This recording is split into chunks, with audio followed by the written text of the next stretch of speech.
I don't think I needed to record the syllabus, but let me record these instructions. Okay.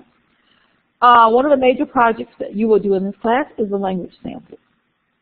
And one of the things that I think is so important is for you to know how to elicit speech or language from a child. And so I want you to find a child, an older child, 3 to 5, because they're easy to talk to. So I'm not giving you like toddlers. They're very difficult to get to talk. But you know, a talkative 5-year-old or 4-year-old,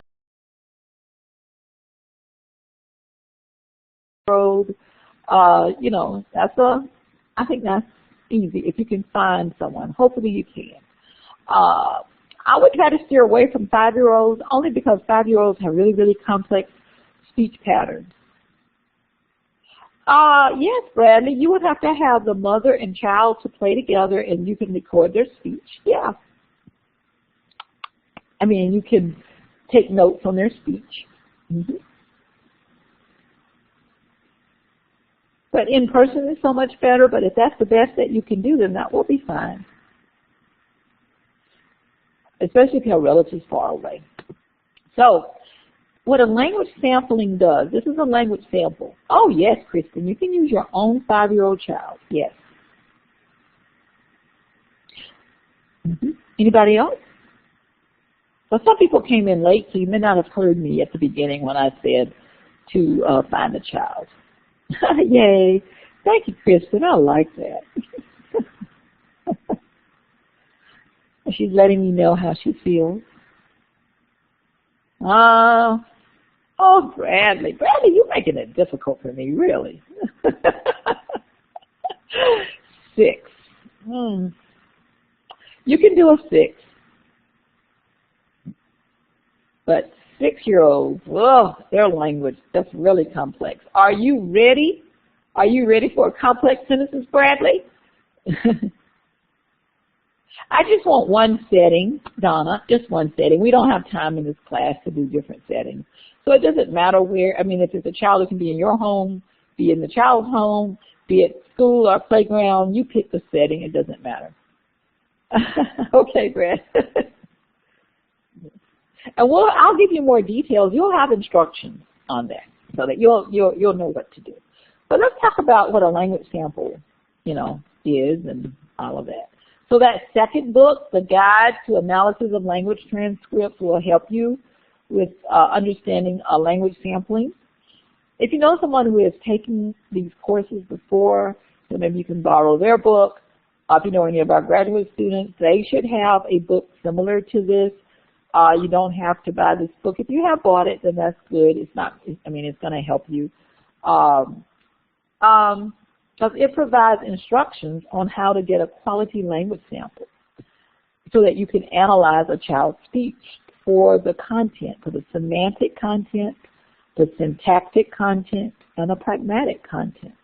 Now, some of you haven't had intro to speech and language. If you have not had that, you're going to have to really study doubly hard because you're not going to know what these words mean. Semantic, syntactic, and pragmatic. We will go over it, but only briefly. So, you know, I will definitely go over it, but you will have to, you know, go that extra mile if you haven't taken the introductory course yet. The introductory course on my syllabus, it says it's a co-requisite, but it used to be, and I keep forgetting to take that out. It is not, but I think if you've had it, you know some of the words, the terminology. And for those of you who have not had intro, the terminology may sound strange to you at first. It just means that when you take intro, it'll be easier. But it's going to make this course maybe a little bit harder for you, but that's okay. Some people learn to ride a bicycle with training wheels, and some get right on that bike and take off. Okay. Why do we sample? because we want to do research. This is how we find out how a child develops language. And what is sampling? Oh, don't purchase any more books, Colleen. That is so sweet. So conscientious. You can probably go on, just go on internet, and just look up the words. There, speech pathologists have blogs. ASHA's website, ASHA will give you all these types of definitions, and they have presentations and different things like that people give regarding these subjects.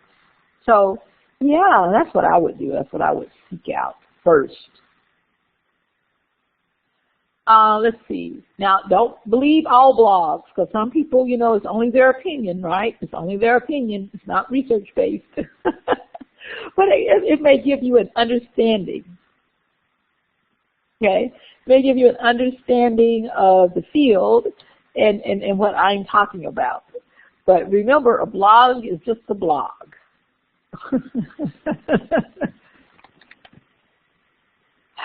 Okay. All right, so we do language sampling, which is meaning that we will listen to a child talk. We will tape record the conversation, okay? And you can tape record using your iPad or a computer or your phone, however you want to do it. Tape record the conversation. We will take a sampling of about 100 sentences, 100 utterances, and we will look at each utterance and see the types of words that are there. We will see the syntax or the grammar that the child uses. And the way we did this in child language is that they took like 100 children and who were all age 2. 100 children, I'm just, more than 100, but and some people less, but I'm just saying, I'm just using that number. I'm throwing that number out. It's not a number from research. 100 children who are age 3, 100 children who are age 4, 100 children who are age 5, and they did sampling on all of these children. And then they found out what were the common features for a 3-year-old, just looking at the language sample. What are the common features for a 4-year-old, 5-year-old? And so that's how we discovered 3-year-olds do this, 4-year-olds do this, 5-year-olds will do that through language sampling. Oh, Brandy, good point. There are some podcasts as well. There are some TED Talks about language that I love that I might present in this class. I usually do them in my graduate level courses. So I might give you a couple in this class to look at, but if you get into our graduate program, I hate for you to have seen. You said, Dr. Gibson, I've already seen this. Yeah. Oh yeah, we may. This seems like an interesting class. I'm getting so much feedback from you. I really like this. So we may become more of an interactive class instead of me talking to my computer for 4 hours. So we're looking into the normal development of a child's skills. So I'm going to try to teach you to become a researcher for the child that you will be getting that sample. Say, oh my gosh, this is what 4-year-olds say. Now you're going to only have a population of 1 in the interest of time instead of 100. But from that 1, you will get an idea of how 4-year-olds talk or how 5-year-olds talk. It's going to be a little bit different. Now, for those of you who are, may come from a different culture, the culture of African Americans like myself, you may have a child who speaks African American English. It may not be, a high level of African American English, meaning that they speak AAE most of the time, but there may be partial. You'll see samplings of AAE, and you'll hear that also in my lecture. I mean, I will definitely say this. I mean, I try to think about it, but it comes out before I can, put my tongue between my teeth. Luckily, ASHA has said, dialects are not disorders, so I do not have a disorder. I learned the language in the normal way. I learned the language of my community. So those of you who get AAE speakers, do not think Do not mark down AAE structure. So if it is an AAE structure, it is not, let me say it again, it is not incorrect. Okay? So it is not incorrect English if it is part of AAE. And I will, usually we'll talk about that near the end, dialects, but if someone tells me they have an AAE speaker, or someone says my child is bilingual, you know, it's a Hispanic speaker or Appalachian speaker, you know, grammar is going to be a little different, and the grammar and the developmental norms that are in your textbook, they penalize people who do not speak standard English or American mainstream English. So, and you need to learn that that is not what we're going to do. We will not penalize someone learning the language of their culture. All right. So that is all from ASHA. You will see that in ASHA.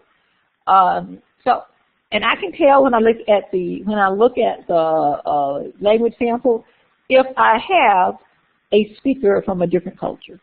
And it's very obvious. So, and the other reason we do sampling, if you're a speech pathologist, you take a language sample when you begin therapy. You take a language sample and somewhere in the middle, and you see whether or not the language has improved. So there are lots of reasons why you might want to get a language sample. I can tell you that, oh, New York, that's right, well, New York, or Boston, oh yeah. But Boston is not language, it's more of the, in New York, it's more of the sound. And since we're not doing artic, so the Bostonians and the New Yorkers might get penalized on artic, but language, nah. So the artic class is a different class. So that's a very interesting point. Alrighty. Also, we do sampling to decide what we're going to do next in our treatment plan. We also do sampling to talk to our parents about prevention, and teachers, to work with teachers. So there are several reasons to take a language sample. Now, tell me what do you think is wrong with this scenario? You're talking to a child, you're trying to get a language sample. You want to see, how he talks, what can he say, all those kinds of things. And all he wants to do is say, yeah, I don't know.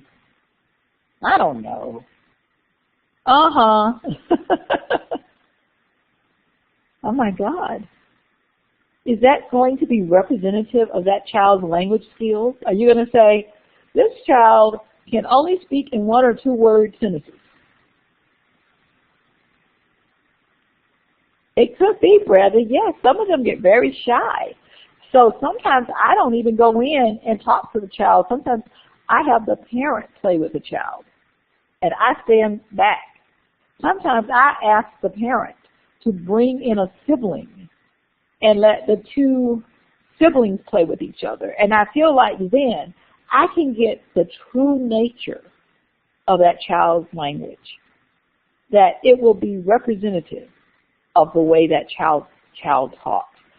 I have seen so many language samples when out in the profession where people will say, this child can't talk. And I will say, well, maybe he didn't want to talk to you. Maybe you had dull pictures. Maybe your toys were boring. Do you think maybe it could be you? What about that? It's not about me. It's about you. No, anyway.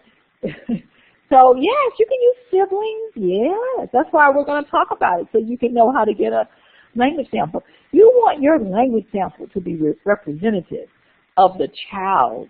You don't want it to be a bad day where he has a stomach ache, and he doesn't feel like talking to you. Also, you can be at fault. Suppose you say, oh, Johnny, let's look at this book, Johnny. And then you open the book and you see the pictures and you say, what's that? He said, you'll say, cat, what's that? Dog, what's that? Girl, what's that? What is wrong with that? What is wrong with this speech pathologist trying to get a language sample?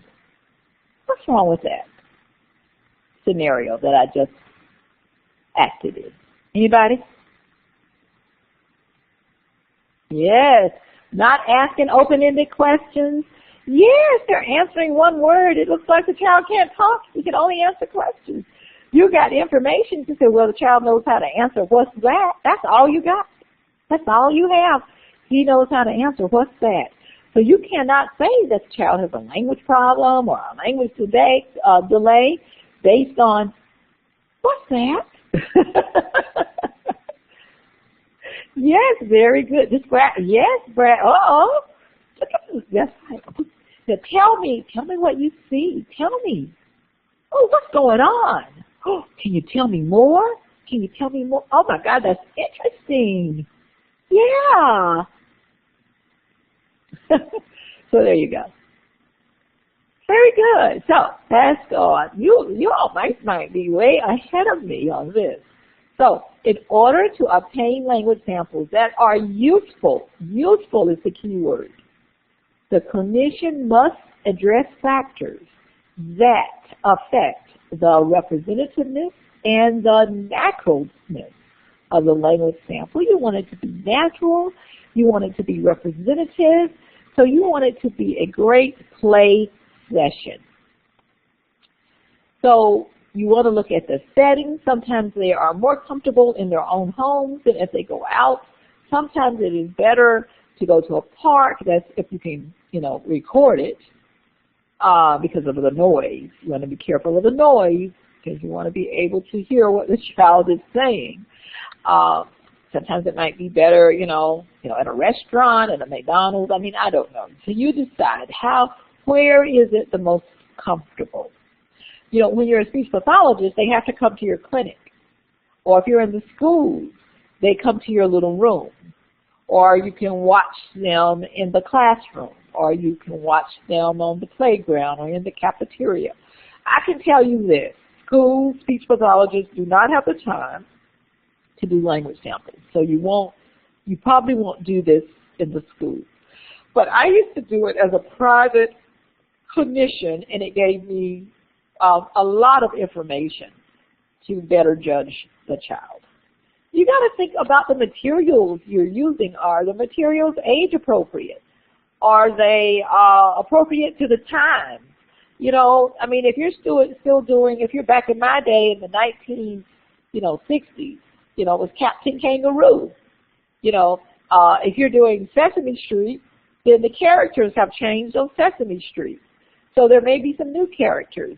The child would be more interested in the new characters than in the older characters. So you have to sort of, make sure that it is relevant to what children are interested in today. So you want to decide the size of your language sample. I will decide that for you. I will have you do 50 utterances, but it is on the direction sheet that I will explain next week. So 50 utterances. Graduate school, I require 100 utterances. Okay. You decide your method of recording. I don't care how you record it. You can record it by hand as the child is speaking. You can write it out. I don't know who can write that fast. Or you can type it out, with your computers. You can record it and then take it home and type it out. You have to also record the context. Okay. And we'll talk about that too. So you said the child is, the clinician is pointing at a picture in a book. That's the context. So you have to write that down. All right? The clinician asks questions. Okay? So you'll have to write down the nonverbal and situation parts of the utterances. Yes, if you can get your 50 utterances in one session, that's fine. If you can't, you can take 2 sessions. It is up to you. If you find in your first session, and you have a 3 or 4 or 5-year-old, and they're only giving you 1-word utterances, I will not accept that language sample. So you will need to go back, because it is not representative of a normal 4-year-old to only be speaking 1 utterance. So it is up to you how many sessions you spend with that child if you can get your 50. And the 50 must look good, and they should be consecutive. So what some of my students do, they will get 100, and then they will choose the middle 50, because it gives them time to warm up, so that if they start off with these little short utterances, you know, then they warm up, and somewhere in the middle it gets longer. No, I don't want a video. There are too many of you in the class. I won't have time. So I will trust. I can only trust that you will do as I ask, and that you will, do your own video. Because this is part of your learning, and then people are paying to learn. So the more you put into this class, the more effort you put into it, the richer you become. So no, I don't check. I didn't take any of their DVDs. I mean, people were like, well, Dr. Gibson, we'll give you a CD, or we'll give you a link, or whatever, so you can see the record. I said, no. So no, I didn't accept any of that, Bradley. I just don't have the time in the summer to grade them. I mean, to listen to them. And it would just be making you do stuff that, I don't need for you to be spending time. But, you should record for your own purposes of getting a good language sample. The better your language sample is, and how you write it up, the better your grade is. And the better you do on the exam, because guess what? There will be a language sample on your exam. Yes, there will be a language sample on your exam. And you will have to analyze grammar. And if you're not doing it with your child well, then you've lost that opportunity to practice. Not necessarily unique, but they don't have to be different sentences. They have to be consecutive. They do have to be consecutive. If you do 2 sessions, just let me know there were 2 sessions, and that you took, 20 consecutive sentences out of one session and 20 consecutive sentences out of the other session. No nonsense. No, you will omit nonsense. If it's unintelligible, which is different than nonsense, unintelligible utterances you leave out. I mean, you put it in so I can see that it was unintelligible, but you'll put omit. So now that means you have to do an extra sentence. You got what I'm saying? So instead of 50, you have to do 51.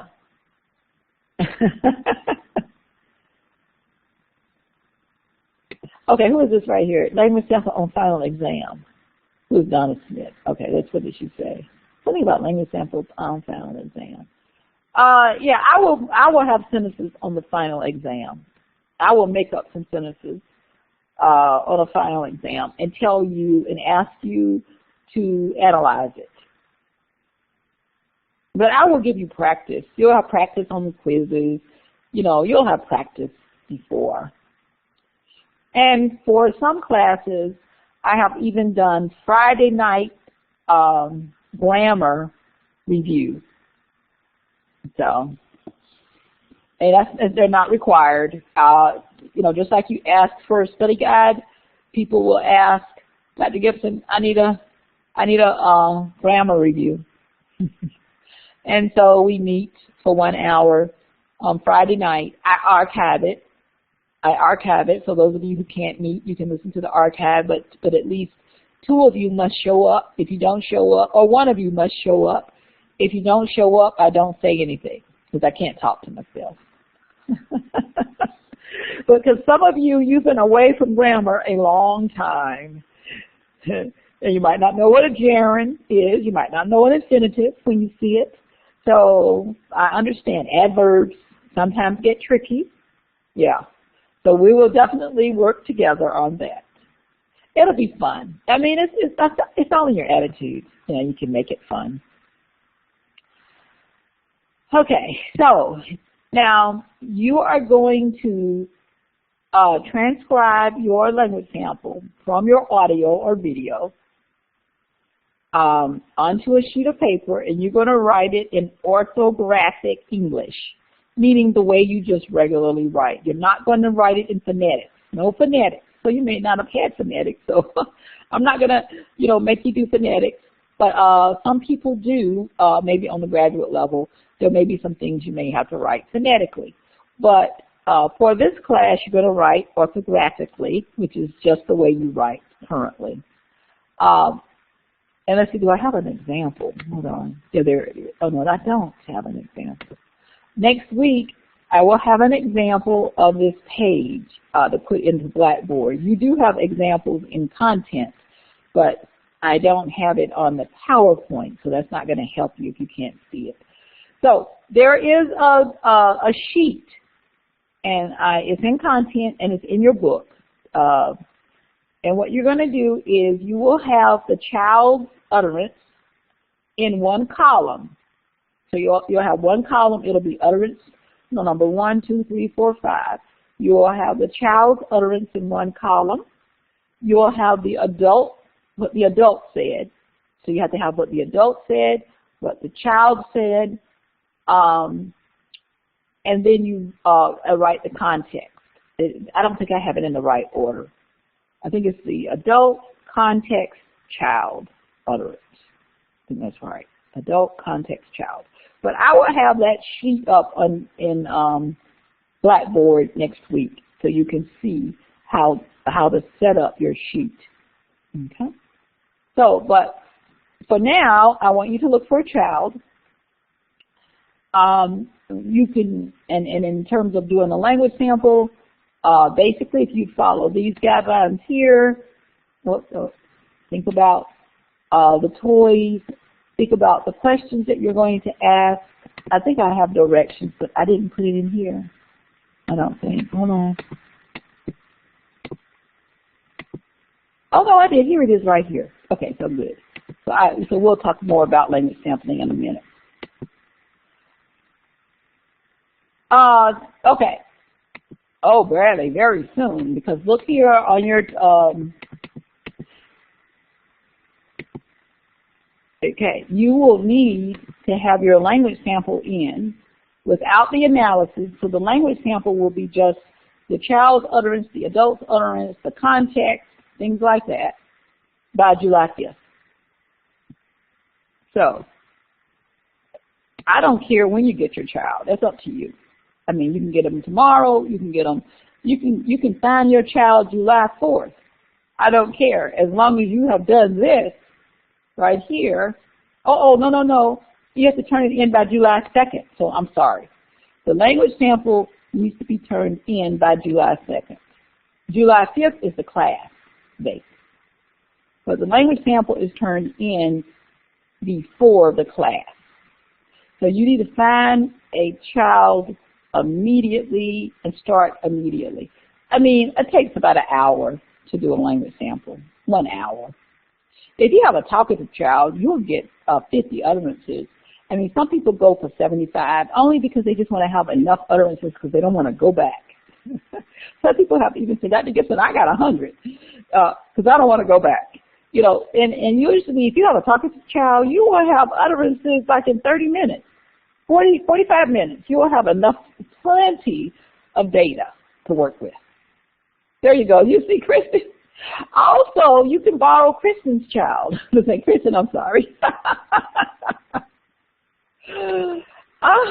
If you can't find a child, you can borrow Kristen's child, but you have to use different pictures so that the child will have different utterances.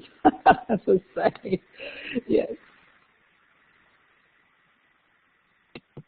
Oh, no, no. Remember, I don't want recordings, but we'll talk about this next week again.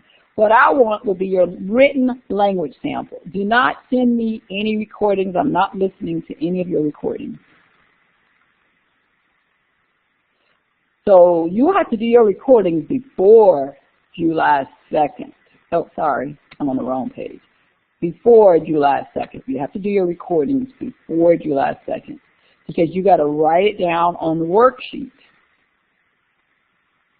You have to write it down on the worksheet. And it is your worksheet that you will be submitting to me. So the only thing I will see will be your worksheet. And I will give you an example next week of what it looks like, what I will be looking for in the Dropbox. If you want to turn them in earlier, it is fine with me. Like if you get it done before July 2nd, you go ahead and put it in the Dropbox. And I will do my best. I can't promise you, but I will do my best to get it graded before July, before the class, so that you can see what you've done. So this part is easy. You're just collecting the sample and writing it down. That's all you're doing.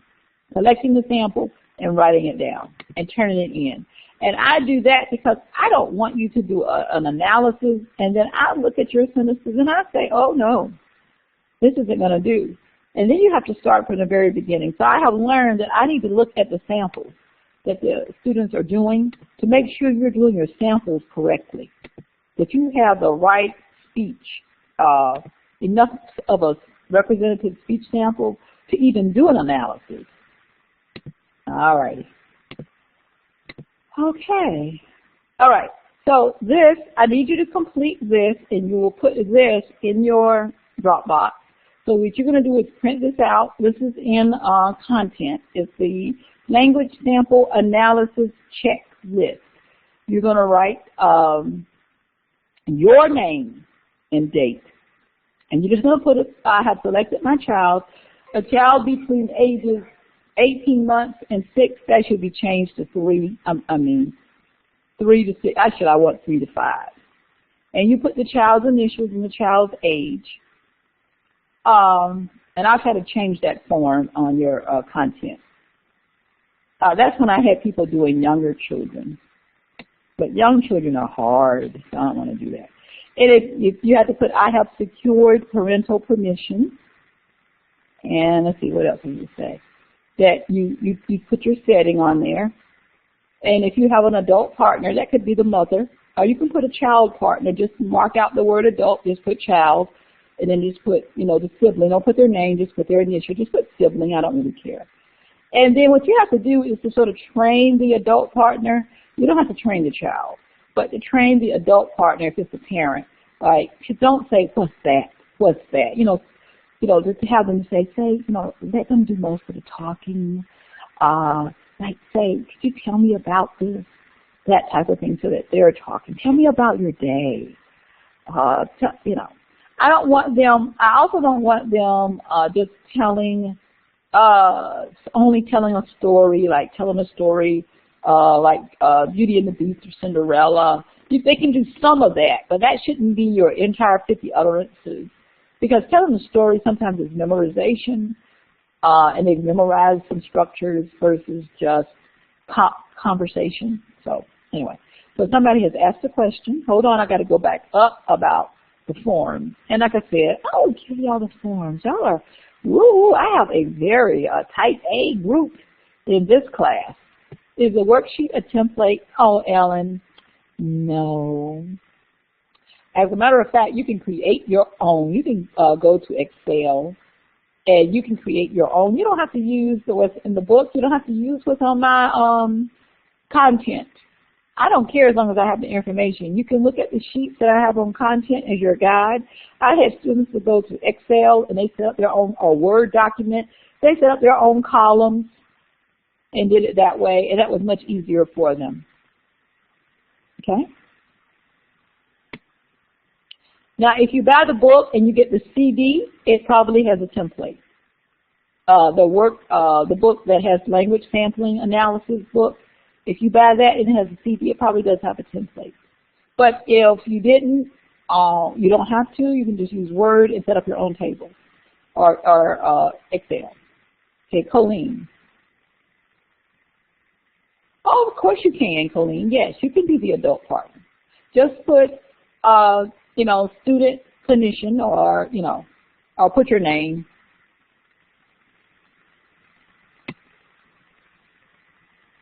And then Mary. Well, Mary, you are the adult partner.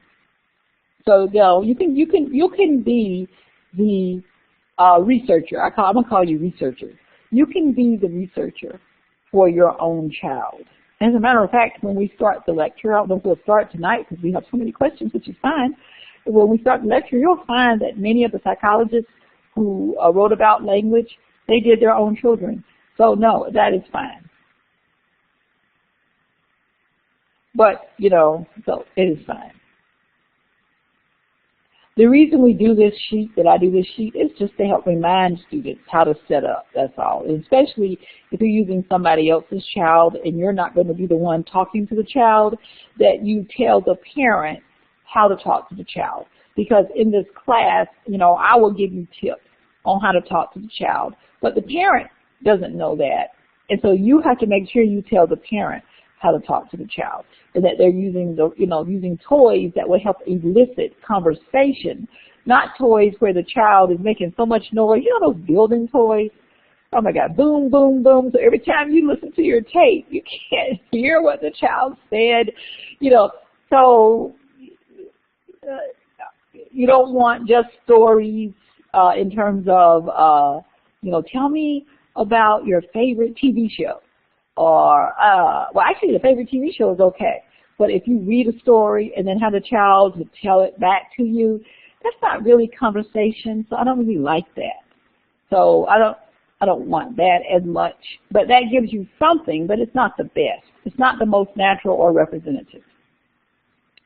Anybody else? Good questions? Let's see. Any other questions?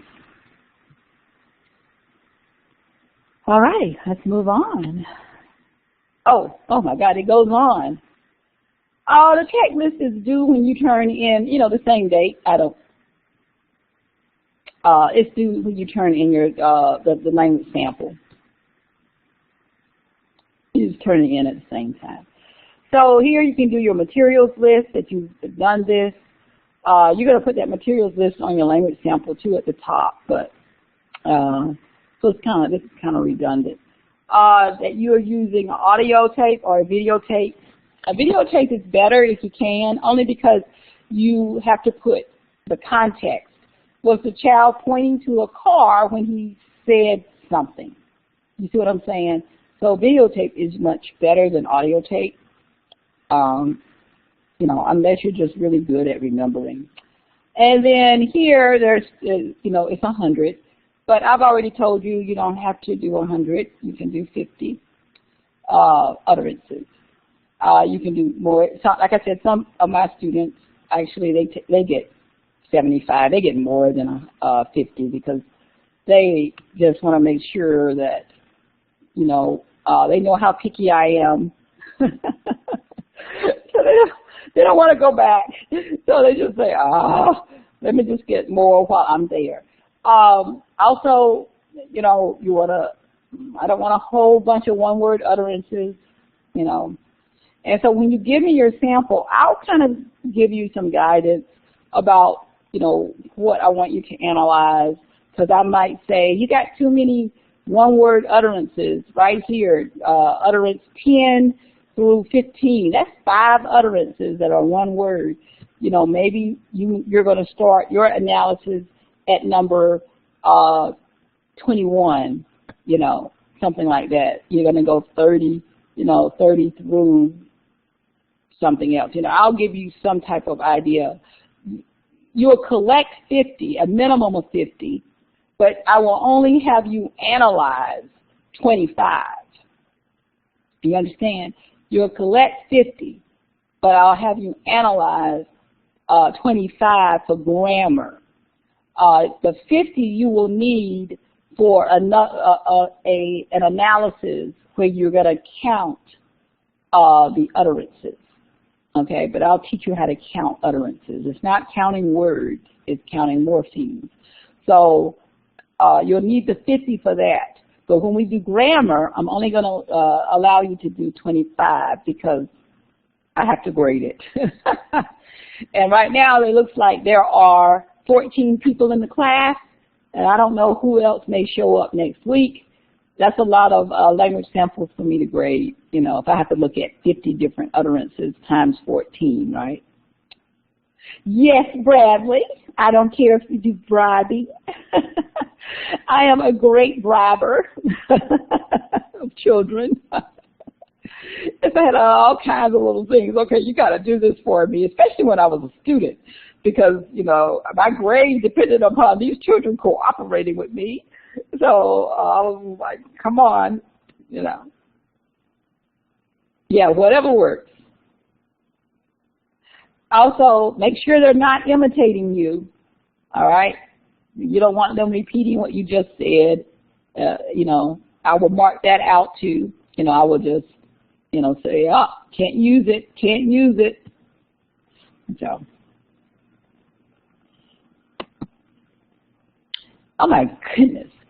I have studied the conventions used in transcribing language samples from recording. So, we'll talk about that next week. There are certain markings that you will need to use on your transcriptions. But as undergraduates, I am not going to require you to learn all of those. There are only maybe about 3 that I'm going to ask you to use. Yes, about 3. And also, you have a backup plan.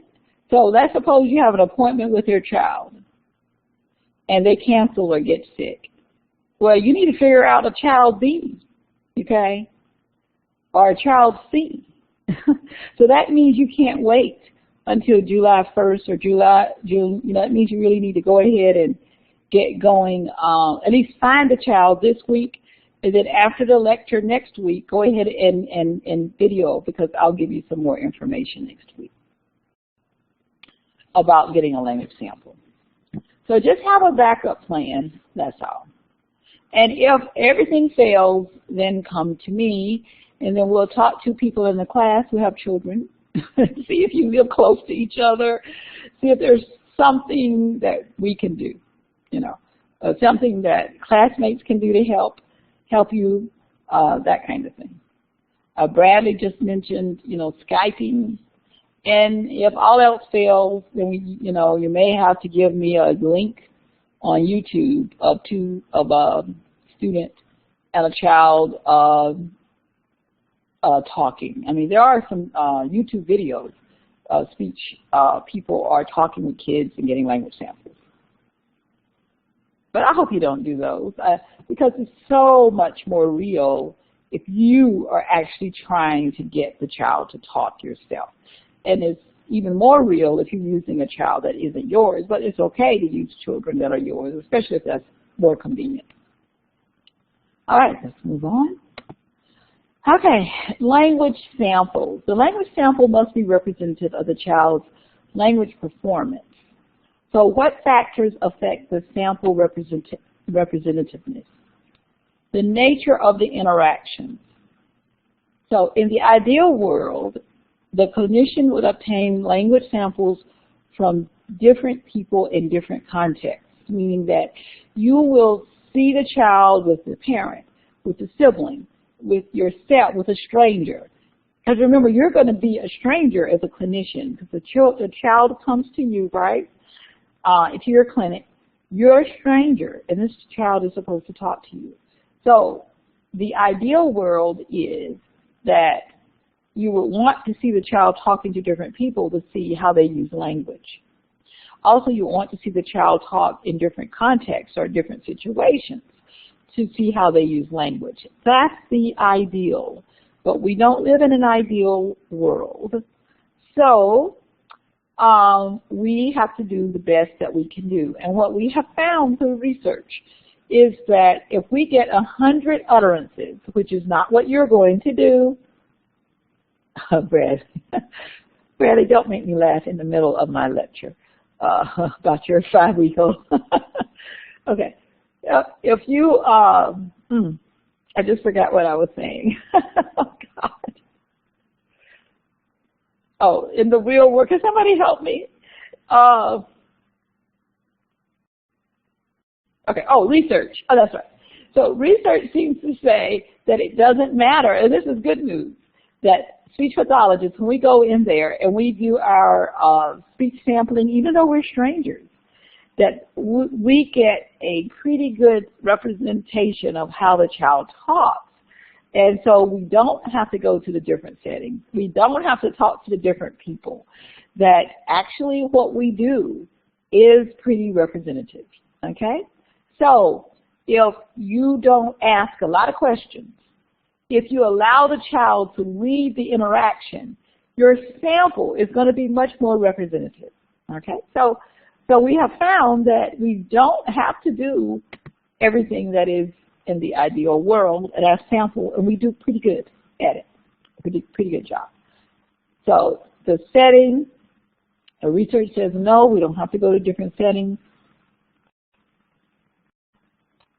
Materials, you must provide a wide variety of developmentally appropriate materials. If your conversation is only about a dog, then guess what? What is going to be limited? You may get enough grammar. You have 50 utterances, okay? And they're all about a dog. How do you think that's going to limit what you're going to be able to know about this child? Grammar is going to probably be okay. But what else is going to be limiting? In a conversation, what do you look for? You think you're going to look for grammar. You're going to look for how well they can answer questions. What else are you going to look for? It's going to start with a V. Vocabulary, yes, vocabulary.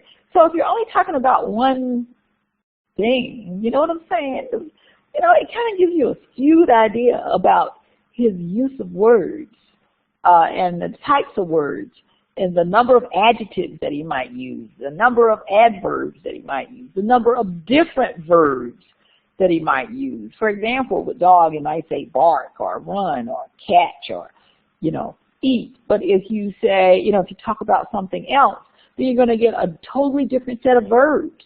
So now you got more verbs, more, you know, more nouns, and it seems much more rich. So you want to definitely have a variety of materials, of topics that you might want to talk about. And doing it the first time, it's not going to be as easy as it seems, and it's okay. Don't worry. Okay. I'm not expecting perfection. Oh, the sample size, usually a normal child at about age 3 and 4, they can do 100 utterances if they're talkative in 30 minutes. You're in and out of there. Children who are shy, because it's child dependent, oh, you might say, I have to come back.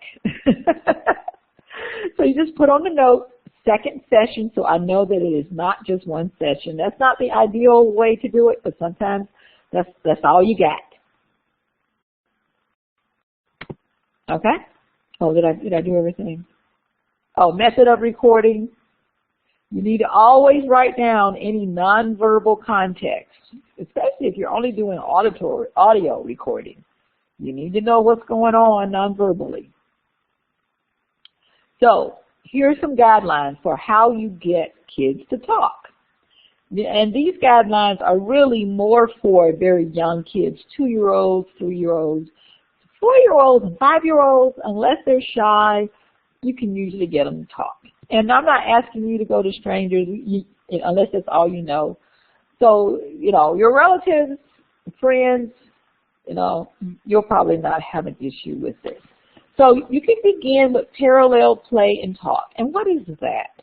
Parallel play is where you and the child are on the floor playing, but you're playing with your toys and they're playing with theirs. And you're not really talking yet.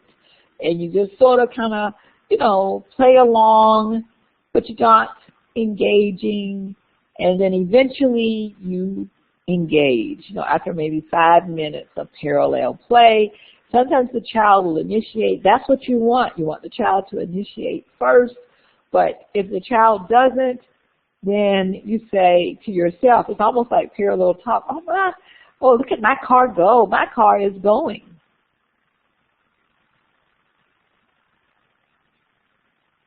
Oh, no, that's an excellent way to do it for audio, is to say what happened. But, you know, sometimes, yeah, that's an excellent way to do it. You know, if you can keep up with that.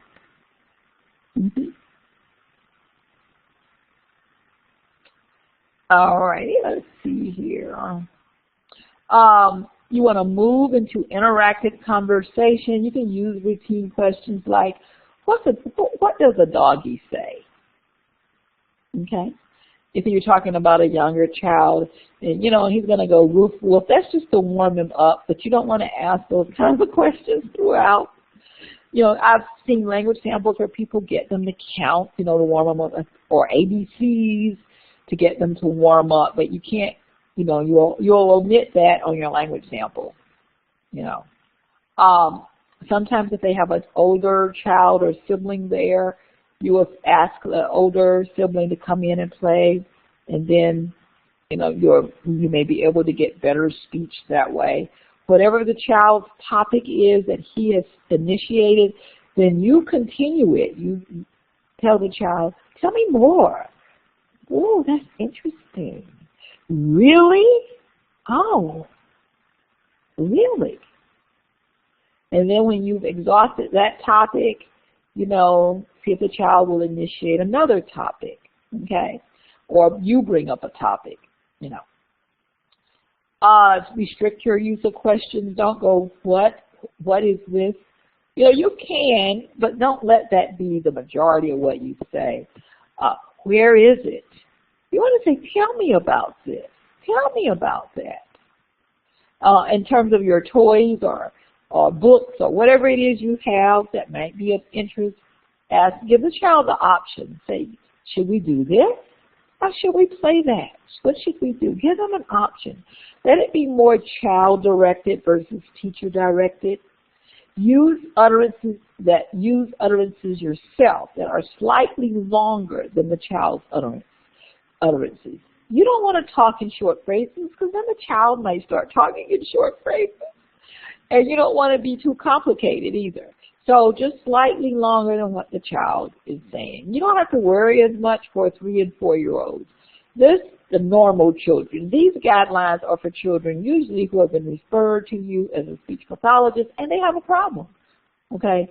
So slightly longer is not going to be that long. So you may not have to worry about some of these guidelines for your normal children. I do this as part of the normal class because I believe but the guidelines have really been set up for children, who will be referred to you. Don't be uncomfortable because it's quiet. Sometimes we get a little bit, oh, it's too quiet. Don't talk too much. That was my problem.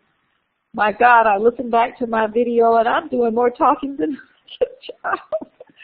Oh, and so you have to learn to temper yourself if you're a talker, Go back to parallel play if it gets quiet, and then come back to the child with a new toy or something. Have many materials, and don't be afraid to be silly. I am silly by nature, so I didn't have any issues. No, the department does not. If that's what you mean by school. No. Now, Bradley, no, because you can't see our, children who have disorders, and we don't really check out the, I don't think, let me think.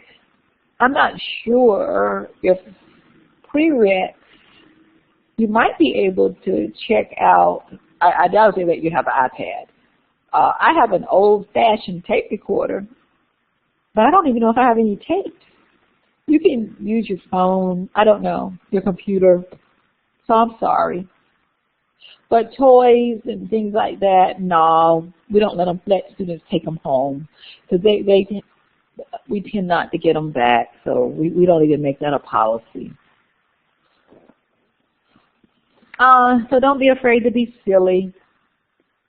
And with a 6-year-old, Bradley, you don't really, you can ask him about his day. You can mix it up with tell me about, one of your favorite TV shows, because that's different than a story, because a story usually the child can memorize what the person has just read. A TV show is a little bit different, and then that. So you can have more conversations with a 6-year-old than you can with a 3-year-old.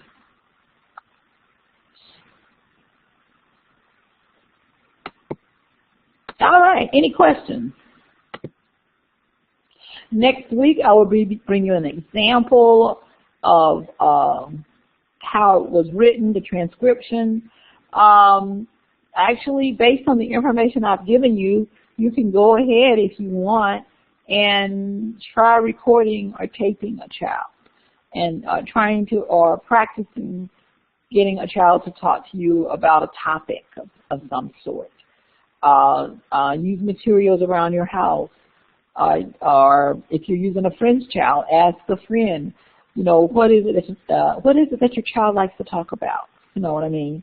That's what I would ask the parents before they would come to my session. I would ask the parents, what are his favorite things to do?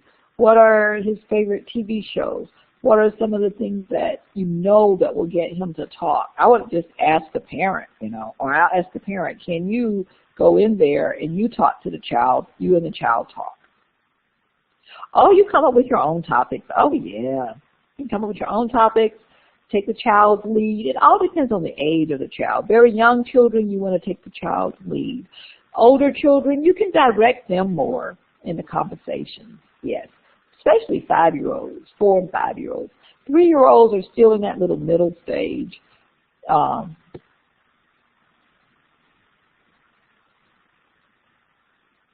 Oh, well, you can just do, coloring, a coloring book.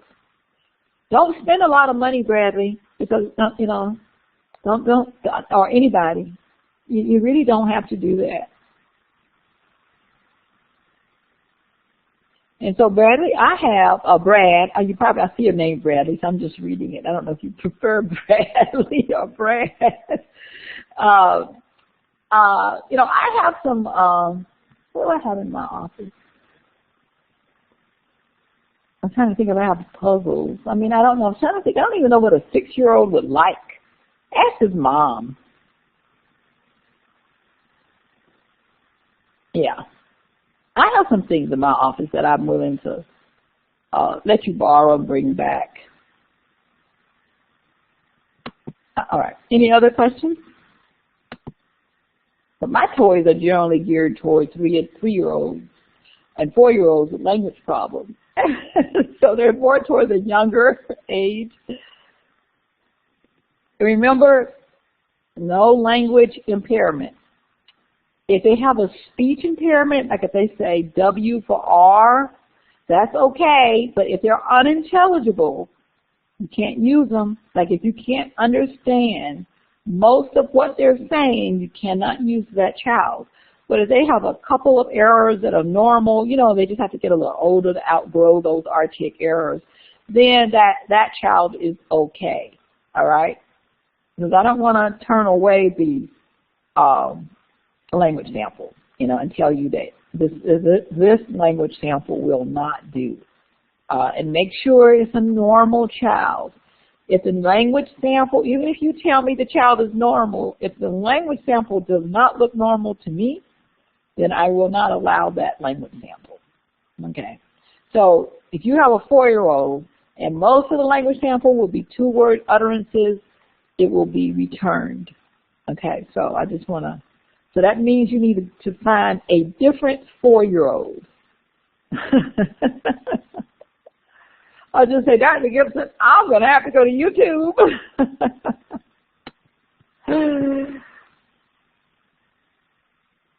Oh, yes, that's still normal. Yeah, that just means he'll be harder to analyze. Yes, that would be a good one. You'll really have to do some complex sentence analysis and things like that, yes. So it's not the extremely smart in terms of this class. It will be the ones who are not developing normal that will be a problem, because this class is normal language. And that's why I can't do the children who don't have normal language, because the class is normal language development. The disordered class, that's when we get the kids, that's when we would not accept the smart kid when you do the disordered class. All right, so lecture 1. It is 7 o'clock. Gosh. Oh, it's only been 2 hours. All right, people. Are you hanging in there with me?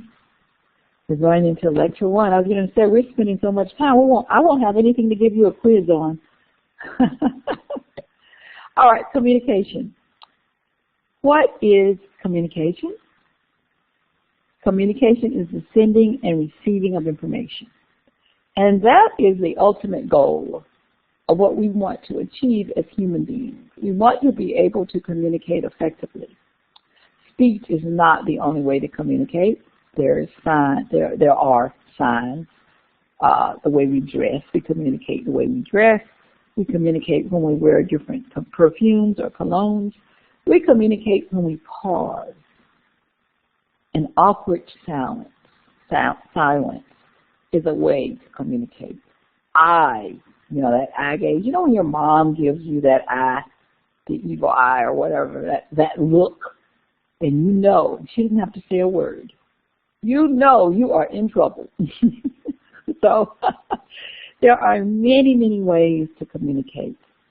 The thing is, your parents, they all want their children to communicate via speech. And sometimes we have to let them know that might not be the ultimate goal. The ultimate goal is to communicate. It may not be speech. All right? And what is language? Language is a system of abstract symbols arbitrarily assigned and rule-governed structures. Okay? So, what does it mean that these abstract symbols are arbitrarily assigned? You know what an abstract symbol is? Do you even understand this sentence, this phrase? Do you understand that phrase that I just read? Because, you're going to repeat it back to me on a test, and I'm going to say, wrong. I don't want you to repeat it. I want you to interpret it. I see people writing, but I don't see anything coming up. Whoa, Ellen. Oh, I like that.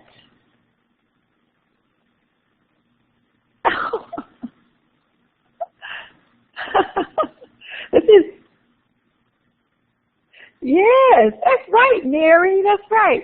Why do we call a chair a chair? Because someone came around and said, oh, chair, let's call it a chair.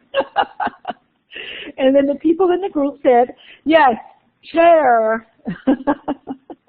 And then we decided, okay, this thing right here that you can sit in, it has 4 legs, this is a chair. Anything that resembles it is a chair. So we arbitrarily assigned symbols or words to objects so that we could learn to communicate in a common way. And then what does it mean by rule governed? That the structures are rule governed structures. That's right, Bradley. Wow, look at this class. Oh my God, y'all are great. I have so much fun with you. I may have to make things a little more challenging. I'll wait for the first test. Okay. What does rule govern mean? Rule govern structures. Let's take the word, yes. There's an order, right? You can't have the words out of order. What about a word? Let's take the word L-I-G-H-T. Let me write that in.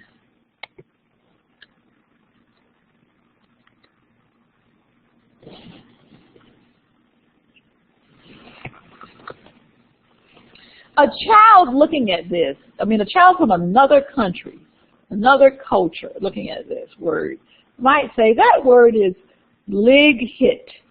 Ligit? Ligged? What is it that he doesn't understand? There are rules that we have in our language. That there are certain sounds that are silent. right? When they're together. At the G, light is really L-I-T-E. Well, really, phonetically, it's just L-I-T, right? Oh, Lord. That's all that is, light. Well, actually, phonetically, it's L-A-I-T, but those of you may not have had phonetics. Light. That's what it is. But we spell it differently. But the reason we know this as English speakers is because we understand the rules of our language. We understand the rules of our culture. So, language is a system of abstract symbols, arbitrarily assigned and rule governed. It is more than words strung together in a specific order. Whoa, so we got the order, but language is even more than that. Those words together have a meaning. So each individual word has a separate meaning, but when you put them together in a sentence, you have an even different meaning, right? So some theorists, not all, believe that language is innate. I think most people believe that, theorists. And children learn, and most people know this, children learn the language they hear. This is pretty accepted throughout the world, this idea. You're going to meet many theorists who have very different ideas, but this is pretty accepted, that children learn the language they hear. Now, speech. Yes. Okay. Speech is the oral expression of language.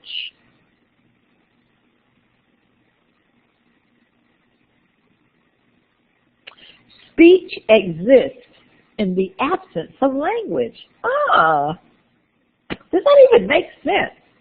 Speech exists in the absence of language. What in the world does that mean? Can anybody give me an example how speech can exist in the absence of language? Right, they aren't saying anything. Like what, Colleen? What, like what?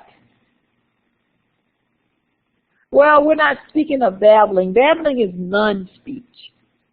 It's vocalization, which is different than speech. Right here it is, like echolalia.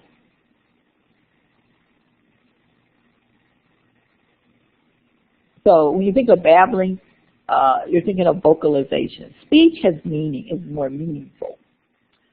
So echolalia, you think of children who repeat what you say, but they really don't know what they just said. So you have to be careful about that as well. Oh my gosh, one of my favorite paintings. Oh no. Oh, I have to copy that. Can I click on that, Bradley? Will that take me out of the classroom if I click on it? Hold on.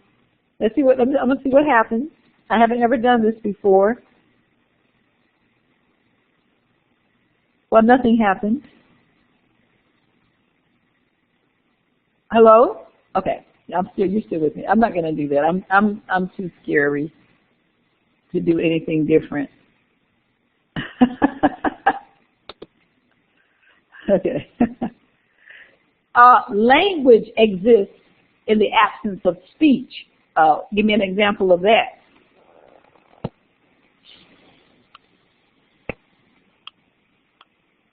Okay, yes.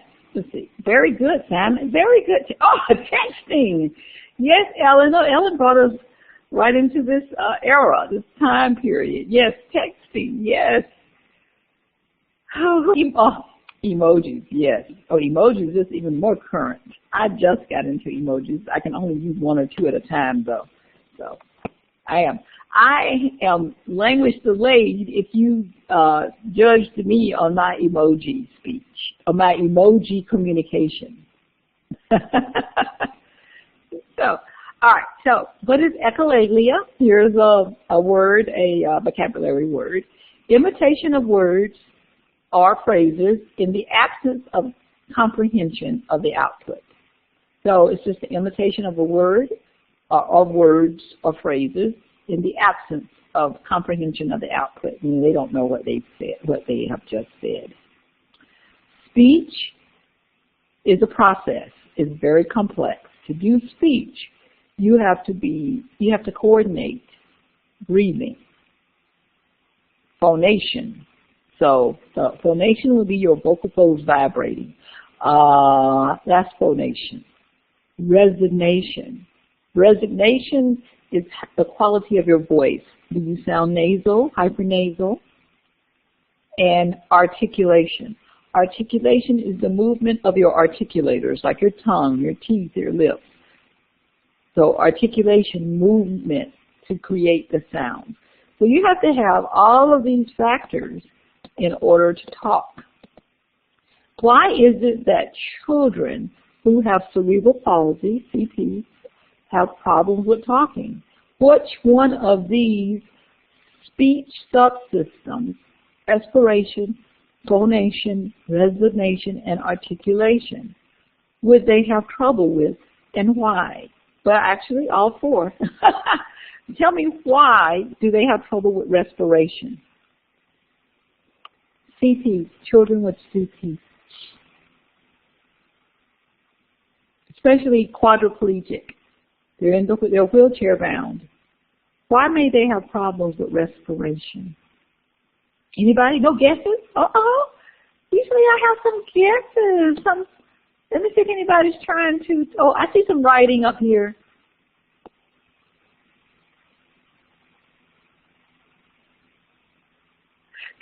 Bradley, can't control muscles. What do you need to breathe? Think about those chest muscles, right? And think about when you're speaking. Well, let's make it even more concrete, singing. In order to sing, right, which is a version of speaking, right? You know, kind of like you have to do all of these things to sing, have to have respiration, phonation, resonation, articulation. So if they're not able to control their muscle movements in their chest, to control the airflow as it's coming out, because they're they get into these contractions, right? Because they're spastic, then they can't build up. Think about how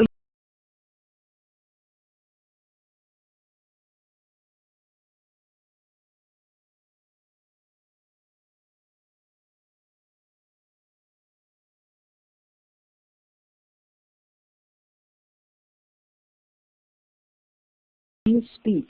You speak as the air is coming out. So you speak on exhalation.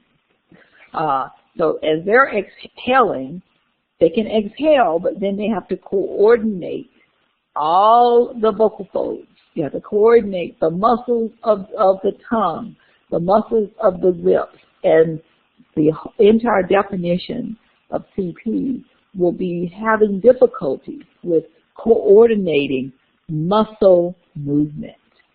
So respiration. So phonation. Where does phonation start? Does anyone know?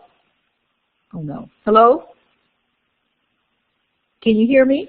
Can you hear me now? Can anybody hear me? Hello? Hold on. Oh, back now. Okay. Where does phonation start? Phonation.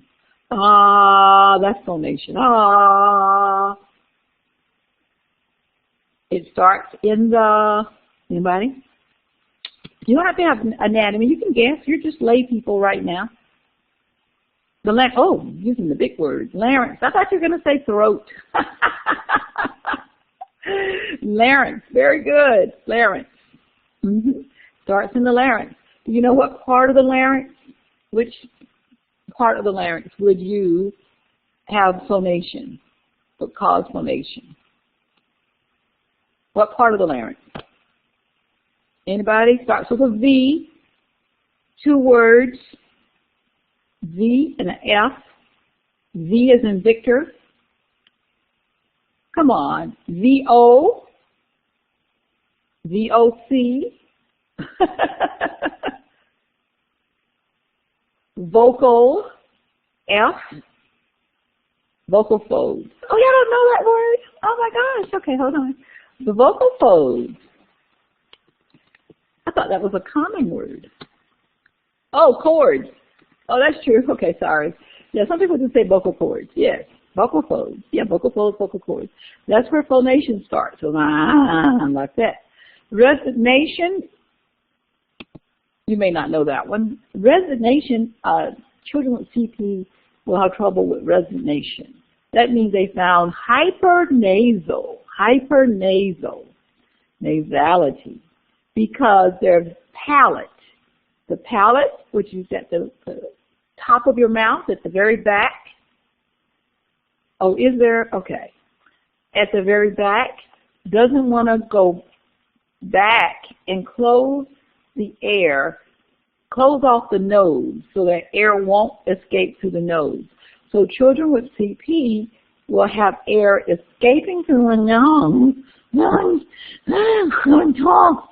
My God. My God.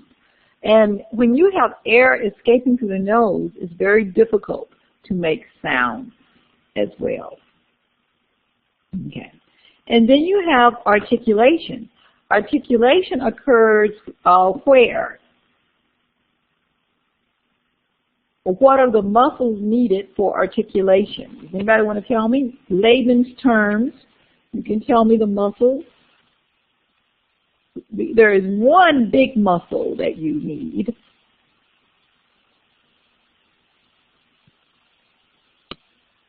Anybody? For articulation. Articulation would be producing speech. One big muscle right there in your mouth. Starts with a T. There you go. Lips and tongue, yes. Especially the tongue. Yes, yes. Mm-hmm. And your velum is needed. That's your soft palate.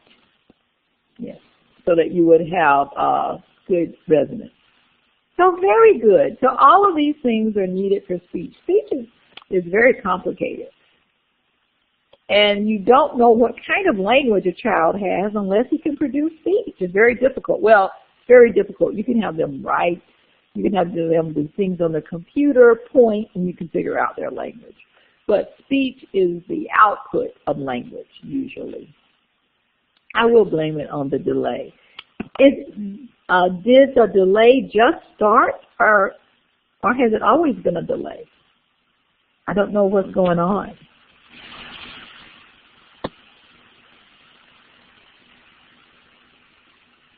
Okay, now, did you see this word, cat? Can someone explain to me what happens when you, let me see if there's something on that I shouldn't have on. Let's see, no, that's off. I have talk. You know, sometimes you can get, okay. All right, for the word cat, what's happening to produce that K, the C? Well, where's your tongue? You can try it yourself. Just say the word cat. Can you feel where your tongue is? Okay. Cat. Cat. Anybody? Oh, I see people are writing.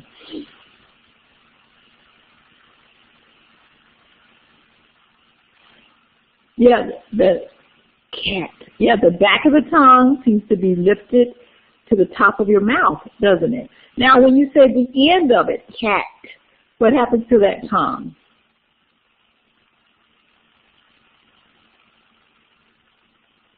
The end of the word cat, what happens to the tongue? Cat.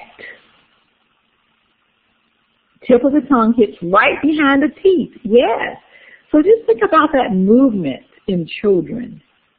They take the back part of the tongue, it's at the back of the mouth, near the velum or the soft palate, and then they got to go all the way. They have to make a sweeping motion for that tip of the tongue to go up and hit the top of the back of the teeth at the upper roof of the mouth, the alveolar ridge. You don't know the term, so that's why I'm trying to describe it. Yes. So it's pretty complicated. And as you're saying it, you're breathing, right? You're breathing. Your vocal folds have to vibrate. It's a complex process. Really, Colleen, it is. It is a miracle. It is a miracle how children learn language so fast. It is a miracle how they're able to connect those speech sounds. It is. Now, another aspect of communication is something called pragmatics. So pragmatics is knowing how to use language appropriately. And so pragmatics would be when to ask a question, and you know when to ask it. You have to wait until the person finishes talking. You don't interrupt. You know that based on the person's age, based on the person's gender, maybe race, that there are certain questions that might be inappropriate based on whether you're in church or if you're at a concert, how your behavior or your speech patterns may be. So that will be pragmatic. Children who have autism have difficulty with pragmatics, especially Asperger's, the high level of autism. They high IQs do really well in school, but socially inept. My oldest daughter, she's decided that she was at some level on the spectrum.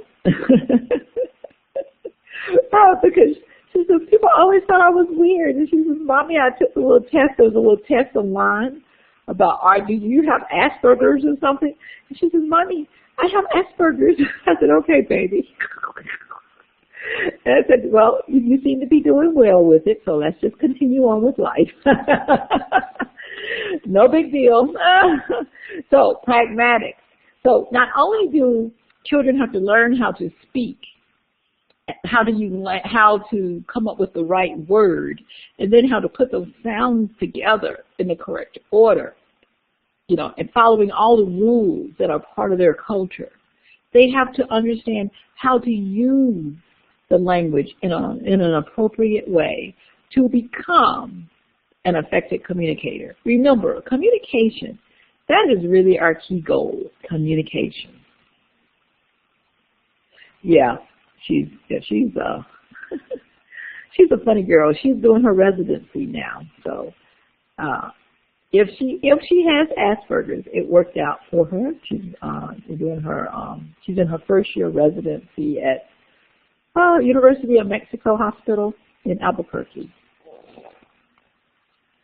All right, so now we're going to talk generic, just about communication and how human communication differs from animal communication. I must confess to you, this is not my favorite part of the lecture. I don't really like this part, but I will go through it. I love it when we get to the theory, but this is, I think, in the first chapter of your book. I was tempted to skip it, but I think it makes some good points, because I have been trying to teach Buddy to talk. Buddy, my dog. I've been trying to teach him to say, out. And, he gets kind of close, but not close. And I want you to tell me maybe why. Why do you, I know why he can't do it. I try to switch it up to try to figure out what would be easy for my buddy. But I've given up a little bit. So maybe you can help me figure out why my dog just can't get that particular sound out. So here we are. So Charles Hockett, in the 60s, he wanted to figure out, why is it that humans can speak, but animals do not speak the language of humans. Now, animals communicate. They communicate very much so. and some animals have learned to do sign language, but in terms of vocal verbalizations like people, that has not, been shown in the same way. So he says that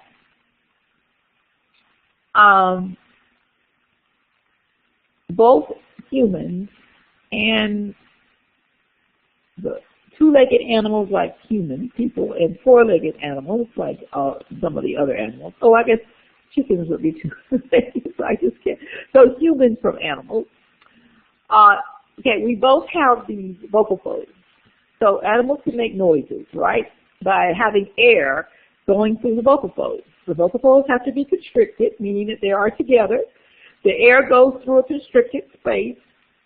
Anytime air goes through a constricted space, you're going to hear noise, right? So when I hit the table, boom, I have constricted air. I have smashed air between my hand and the table, and you hear noise. So air coming through your vocal folds, because it's constricted, will create this noise. And so animals can do that as well. So this is a hands-free method way of communicating. So animals and humans both have a vocal auditory channel. Now what about a broadcast transmission? How will the sound broadcast? Whenever we make a sound, it radiates in all directions, and it slowly fades, but it radiates in all directions and can be heard by listeners, in one part of the house, a room, and another side of the room. Animals can do that too. Fading, rapid fading, animals and people both have the speech signals are transitory. So once I say something, whatever I said disappears. Same thing with once a buddy barks, that one bark goes. Once he stops barking, it's gone. However, in terms of communication, humans though, which animals, as far as we know, because I don't think we give animals enough credit. As far as we know, animals don't write. So we have discovered a way to communicate that can make it permanent. So we write our thoughts, and it can be permanent. So that's, that is very good. So that's how we differ in the way we communicate. That's one way we differ. Okay, feedback. Feedback is the capacity to monitor what we say and how we say it. So as I'm talking to you, I'm also listening to myself. I'm really trying to catch myself on my dialect, because I really, really want to become an NPR reporter, an interviewer for NPR, and I don't know if they will take a Southern AAE speaking female. So, I'm thinking about and self-monitoring my dialect. Sometimes, I can't do it so well. Other days, I'm really great at catching things. So anyway, we self-monitor our articulators, and that is good because we would be out of business if we could not teach kids or adults to self-monitor, to listen to themselves and make changes. We wouldn't have jobs. We make constant adjustments. And we listen for feedback. Well, feedback from others, people who are looking at us. If they're looking at us weird, we're like, did I say something? So feedback, human, yes. Human communication, we depend on feedback. Other species also use feedback. Birds singing to each other, dogs barking. A bird sings songs versus a dog barking. A bird will be aware that a dog barks. I'm not sure what that example means. I forgot. But a dog barking like with Buddy has different barks to let me know that he needs to go out. And he has a very different bark. And so he uses feedback to judge his own barks if there's somebody at the door. I mean, it is more ferocious when he barks. if somebody comes to the door. Or somebody just pulls in front of my house. His hearing is so excellent that in the back room, he will run to the front of the house because somebody is parked in front of my house. They haven't even gotten out of the car. I love it. I love it because it gives me plenty of time to call 911 if it's somebody who shouldn't be there. Bird songs. You know, birds warn each other. They use feedback as well about predators or mating, about where they are. They have all kinds of communication signals for each other. Speech is a specialized function. Speech is a specialized function in the way that we know speech for for humans. But Buddy's barking, we call that barking. We don't really call that speech. But they have that body part of whatever helps them with their barking, creates the barking.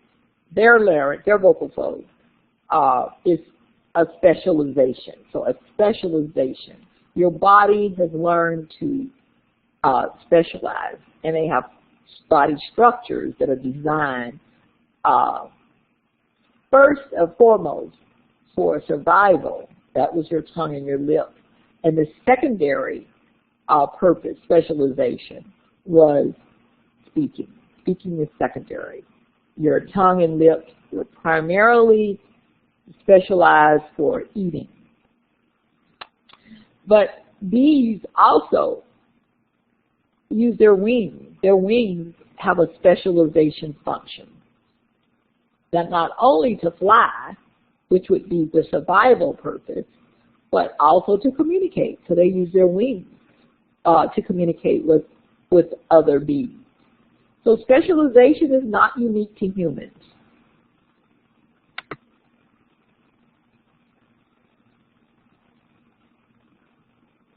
So in order for human communication to really occur, it is, is that the listener must really understand the intent of the speaker, of what the speaker is saying.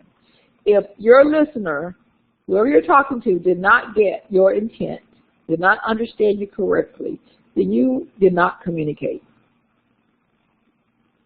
And, my husband and I have that problem sometimes. And I have to consciously think now, how can I say this more effectively so that he really gets the point? Bradley, I'm sorry, you're the only guy, so I may pick on you a little. Not you, but men, your gender. So I hope you'll be good-natured about it. And Bradley, you can give us the male perspective and tell us how women maybe aren't getting it. And maybe, you have to really, think about how you're going to speak to us for good communication as well. So it's a two-way street. It's good to be a little deaf. I kind of agree with that. I like that. Yes. Okay, now we're getting to the part that I don't particularly like. Your book talks about something called indexicality. And under indexicality, I believe this is something that this is for human communication because they're not sure whether animals do this or not. It's called pre-semantics. The word semantics means meaning, the meaning of something. Pre, of course, is before. So pre-semantics. So pre-semantics is thinking about past situations and current situations to determine the meaning of something. For example, let's drink daddy may have two meanings. It may mean if you pause and say, let's drink, let's have something to drink, daddy. Or it could mean you want to drink daddy, if you don't understand like in English. It may have two meanings, but humans use the context to know that this person is talking about let's have a drink. And also people use experiences from the past to know kind of what drink means. Does that mean a drink of water, or does that mean let's get something, let's get a beer? Depending on who is saying it. They said, "Daddy, is the son a grown man, or is it a little boy?" So we use our pre-semantics. Now, more research is needed to know whether or not animals use context, pre-semantic context, to establish meaning. Now, I would say for Buddy, I think he does use things that happened to him in the past to help him understand what is currently going on. And that has been unfortunate because it was not a good past. But I always wonder now, I hope he has forgotten his past. I've had him 8 years. But let me tell you, it has only been the last 3 years that I can stand beside Buddy when he is eating and touch his head and he doesn't jump. He used to always jump. He never wanted you to come behind him. So it took me 5 years to get him to that point. So it's just really sad the way people treat animals. I am, just so that you know, and so some of you may feel differently, I'm an animal rights advocate, and I probably will be one of those PETA people when I retire. So, I believe in, going for laws for all animals, dogs, cats, and right now I am very much anti-horse industry, in Tennessee and any of these places who are using horses for racing and for show horses in terms of the abuse that these horses are getting. And I had a party when the circus became no more. So anyway, there you go. Sorry. Okay, let's move forward. Okay, indexicality, semantics. Specific words in specific grammatical configurations to convey a specific message. Oh, yes. Oh, I don't even want to thank you. I know. Oh. And people who hunt animals, what kind of sport is that? If you're hiding behind a bush while an animal is eating and you have a bullet, that is not sport. So, but anyway, semantics. Specific words in specific grammatical configurations to convey a specific message. So here, that is what semantics. So when you think about vocabulary and what words mean, those are semantics. That's semantics.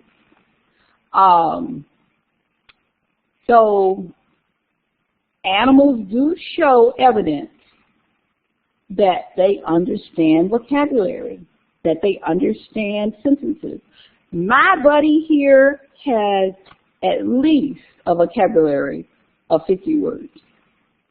At least, yes. I want to ask you to forgive my typos.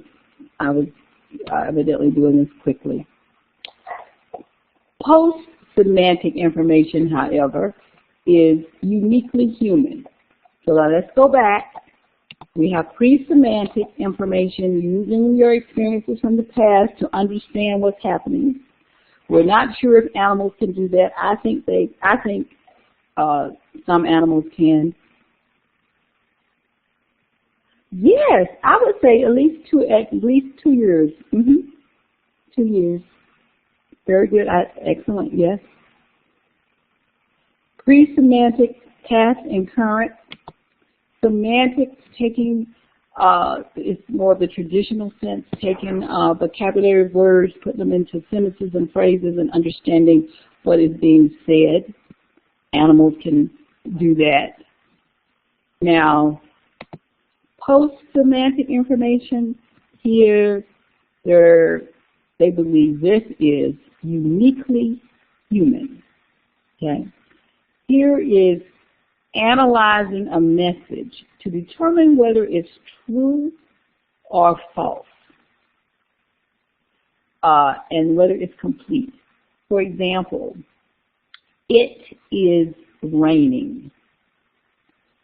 So when somebody says that, we're not really talking place. It's more like you're saying it's a time, like currently. So it's a condition that is occurring outside. It is raining. It's a condition. So it's not like labeling, like, you know, you can tell a dog your treat, or let's go for a walk, car ride. Those are kind of, you know, concrete objects, things you do. But it is raining is more conceptual. You know, touch the rain, a point, you know, I can feel the rain is different, but just the whole idea of saying to someone, how's the weather outside? It's raining. So that is those kinds of messages where you might look outside to determine, oh yes, it is raining. Oh no, it's not raining. That's a uniquely human kind of experience. Okay? That's what they think. You know, 10 years from now we may say something different. Extra semantic information. Here we look at the social and psychological factors that shape the meaning. And we can listen to intonation, stress, and rate of a person's speech patterns to know that someone is upset with. No, I said it. No. You get different kinds of emotions, and you communicate that. So all of this is communication. That is extra semantic information. So extra semantic means is meaning.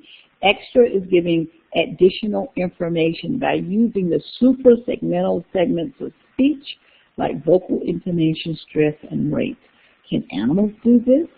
The researchers believe they can, and so do I, because they're able to signal to other animals that there is danger around. And that is what Buddy is doing to me whenever somebody's coming to the door. Hey, alarm, alarm, get ready, you know, that type of thing. So now let's go back one more time. Look at all these semantics. Pre-semantics, oh my, I'm going the wrong way. Pre-semantic, semantic, post-semantic, and extra-semantic.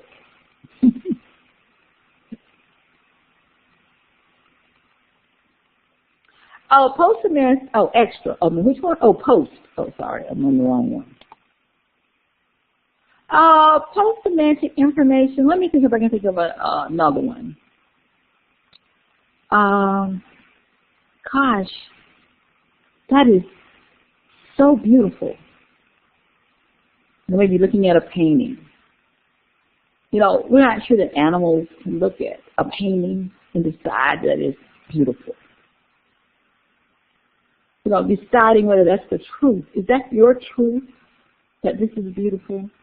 And somebody else's truth may say, no, it's ugly. And that gives me, yes. And that gives me a story. I'm sorry. I like to tell stories. You know, you can, you know, stories may bother people, but I like stories. I just bought a new car. I bought another Mercedes because I like the Mercedes, the small one, the cheaper one, the C-Class. I've had a Mercedes for, I've had it for 15 years. It's a 17-year-old Mercedes. Okay, 17 years. So I've had it for 13 years. And my daughter said to me, your old Mercedes is ugly. I said, what? Because after looking at the new Mercedes, she said, oh, your Mercedes is ugly. I said, ugly? I never looked at my old Mercedes. I never saw it as ugly. Never, ever, ever. Until she brought that to me. And I analyzed it and said, look at the new one. I looked at the old one. Look at the new one. And I made a decision that maybe she's right. But the entire time that I was riding in it, I never felt that I was in an ugly car. And then when I got, I asked some people at work, and they agreed with my daughter. And I had no idea that they thought that my old Mercedes was ugly. I think that's a uniquely human kind of. Buddy did not care. He just got in the car. He loved to ride. No, you have to go to Ayana. Ayana will take you out. Thank you. I don't know if you heard, alternative facts. Oh, let's not go there, Bradley. Yeah. That's so funny. So yes, I don't know if you heard Buddy. He was communicating with me. He knows I'm in class, so he was going, trying to let me know that he needs to go out. He is just the best dog ever.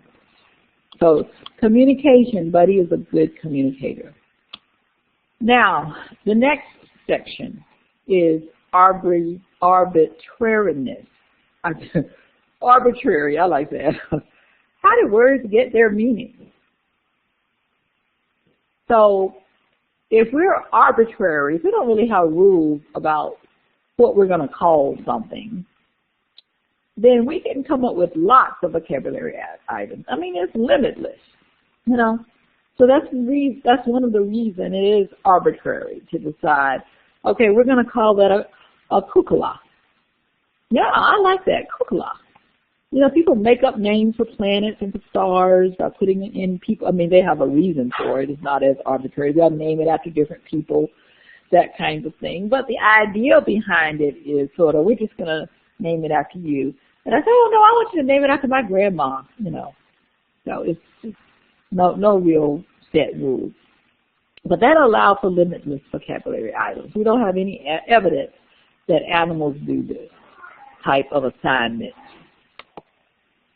Discreteness, each language is limited to a set number of sounds. Each sound has very specific characteristics which make it difficult to learn if a person has not learned this sound as a young child. So learning a language as an adult, a different language as an adult becomes hard because you did not hear the distinct characteristics of the sounds of a language like Spanish if you did not grow up in a home that spoke Spanish or Italian or German. So you're going to learn the specific characteristics of the language that you are surrounded by as a child. And so discreteness, you will learn discreteness means the specific characteristics of a sound. It's very discrete. Okay, displacement. Displacement means that humans can talk about events, objects, places, or people that aren't necessarily in the room. We don't know if animals do that with each other. If Buddy is saying, where is my brother? Where are my cousins? I had a bunch of, siblings when I was born. We all got separated. I don't know if Buddy does that, but humans can do that, displacement. Productivity. We are creative. We can pick up, we create new words all the time. I mean, what do we have now? Twitter, that's a new word, right? There are lots of different new words. My daughter comes up with new words all the time that she's, her generation. And I'm like, what does that mean? What does that mean? We can say the same things in different ways.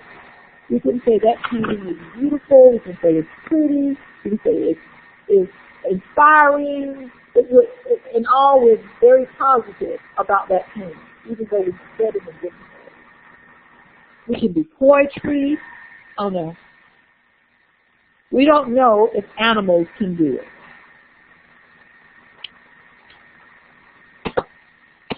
Hello, can you understand me now?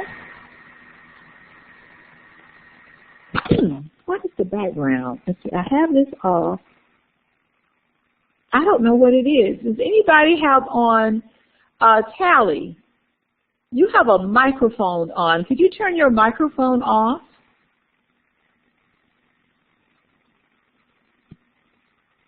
I don't know what's going on. I'm trying to see.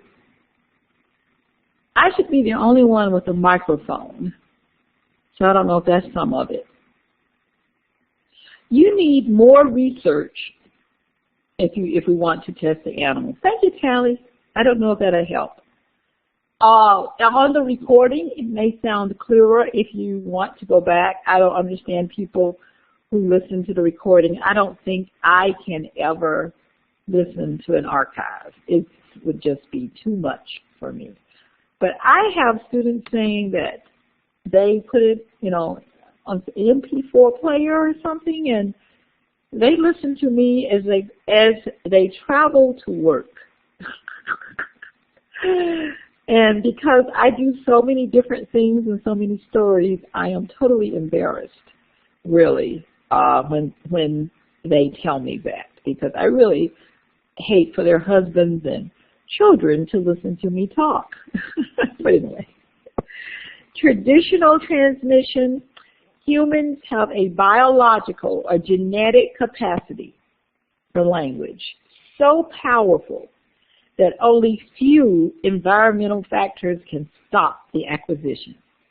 Did you hear what I just said in that phrase? That you have to be severely abused.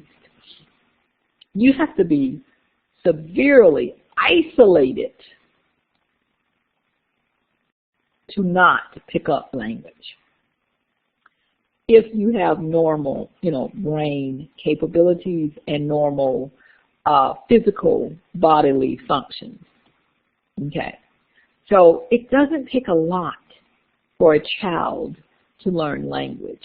Now, the complexity of the language, how many vocabulary words that a child gets, then, of course, the frequency that a child is spoken to, then that will definitely affect that. But children learn language very easily as long as they're normal. Oh. Now, wait a minute. Now, Bradley, if they're born in isolation on an island, are you saying that their parents died or their parents there? What happened to the parents? The parents both died and they're by themselves? Well, I don't know if they'll live. I mean, because I'm not sure how they would feed themselves or protect themselves from the animals, unless you're going with the gorilla theory or the wolf theory. They could, if there was the wolves, they'll develop the language of the wolves. Yes. I know. So because babies are so helpless, Bradley, your scenario might not quite work out. So they do have to have exposure, some exposure. If they don't have any exposure, then they won't learn. They'll only learn the language of what they're exposed to. But what this is saying is that you don't have to have you don't have to have this high quality exposure to get language. You don't. I mean, you have to be put away in hearing no language to not get language, because you do need exposure. So two babies without their parents, never hearing English, will not know English. Now, there was a girl that they found, I don't know, she had been in the woods. I don't know how old she was when she was in the woods. And they tried to teach her language, and they were able to teach her English. However, it never got to the point of where it would have been at her age level had she learned language as a child. So it was still limited language. But there are some studies, there are some children, some case studies where there are children who were out in the wild or something like that, and people found them and then tried to teach them language and never got to the level of competency of children who were not found in that condition.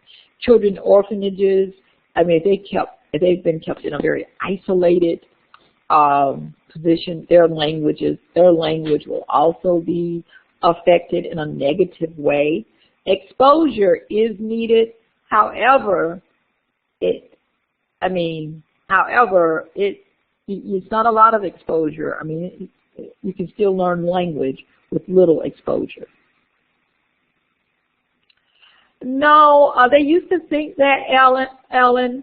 However, the brain is very plastic, and so therefore, every stage, the brain becomes a little less plastic. So babies are more plastic than, say, 8-year-olds, right? 8-year-olds, the brain is more plastic than 16-year-olds, and so on and so on. So it is easier for children to learn languages within a certain time frame. I can tell you this, and I'm going to let you see this YouTube video. At 8 months of age, children start, prior to 8 months of age, children are babbling and they're very open to any language of the world. Any language of the world, a child is just, soaking it in. So, however, at about 8 months, you start to see a change that children then begin to only use certain sounds, and the sounds are related to the sounds of their language that they hear in their homes. And the sounds that they may have been using just accidentally, that could have been easily be from a different language, a vowel from a different language, they stop doing that sound as they're playing with their voices.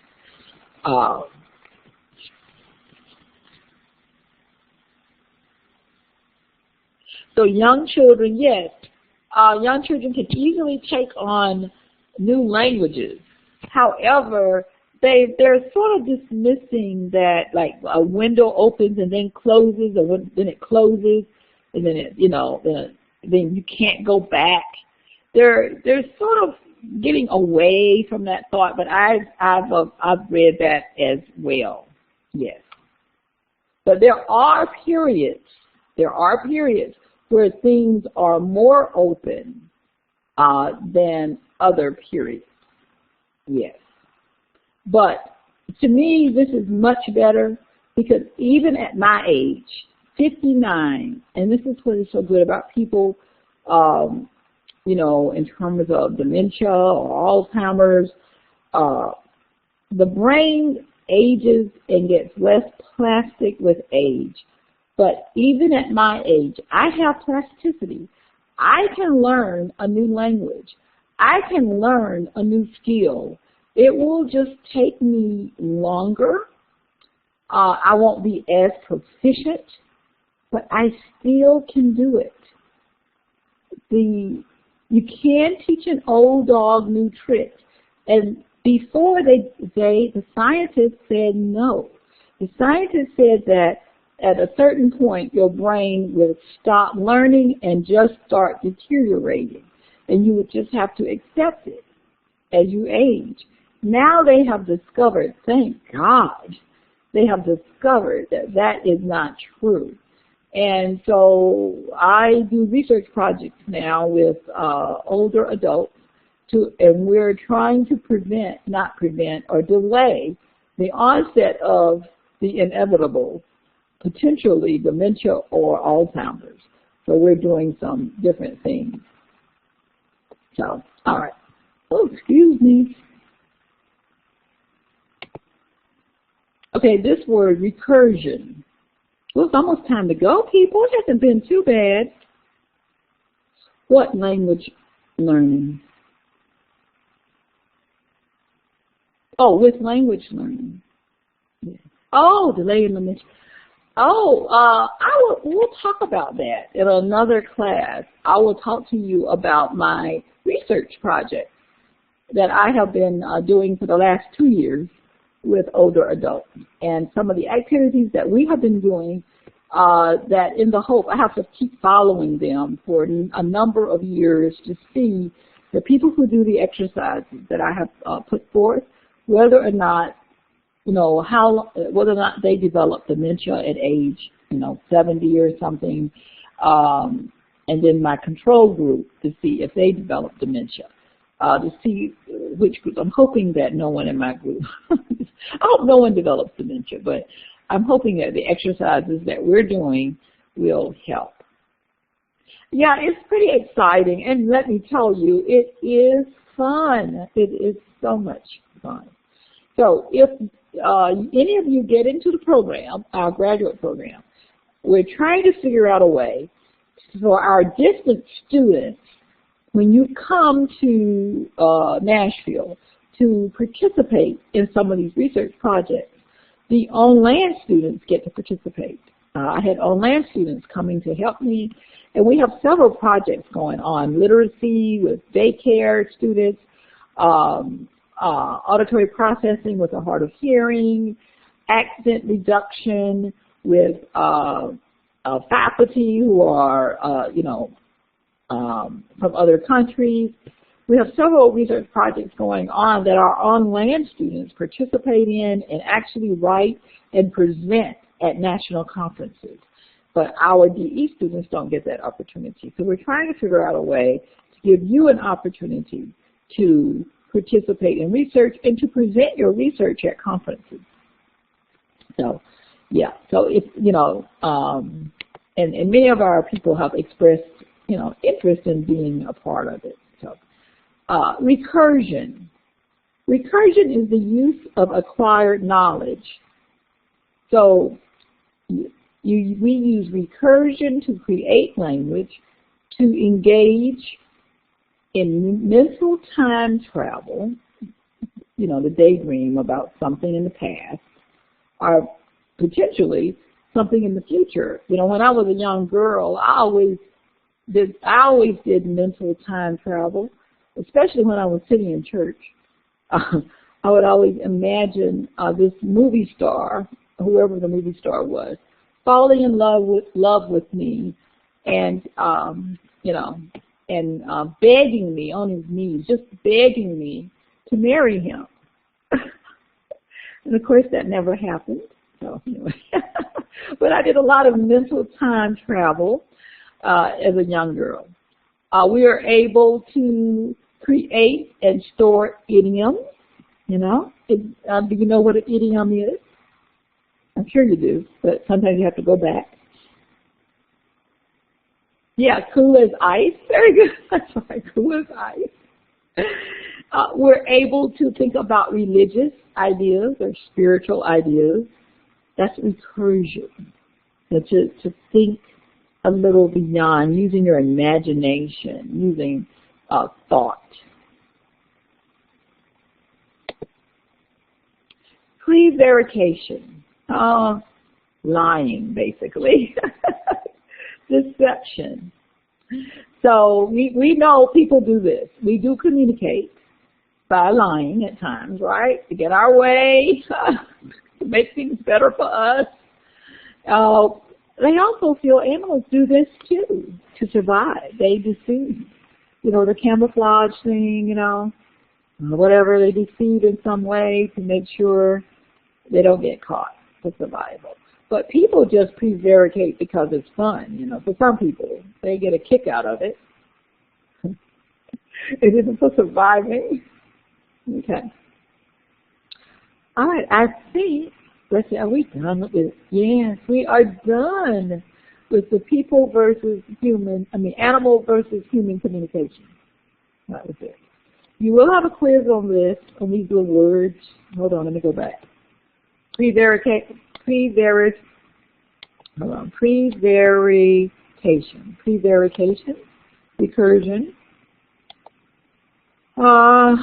displacement, discreteness, arbitrariness, post-semantic, extra-semantic, semantic, and pre-semantic as it relates to indexicality.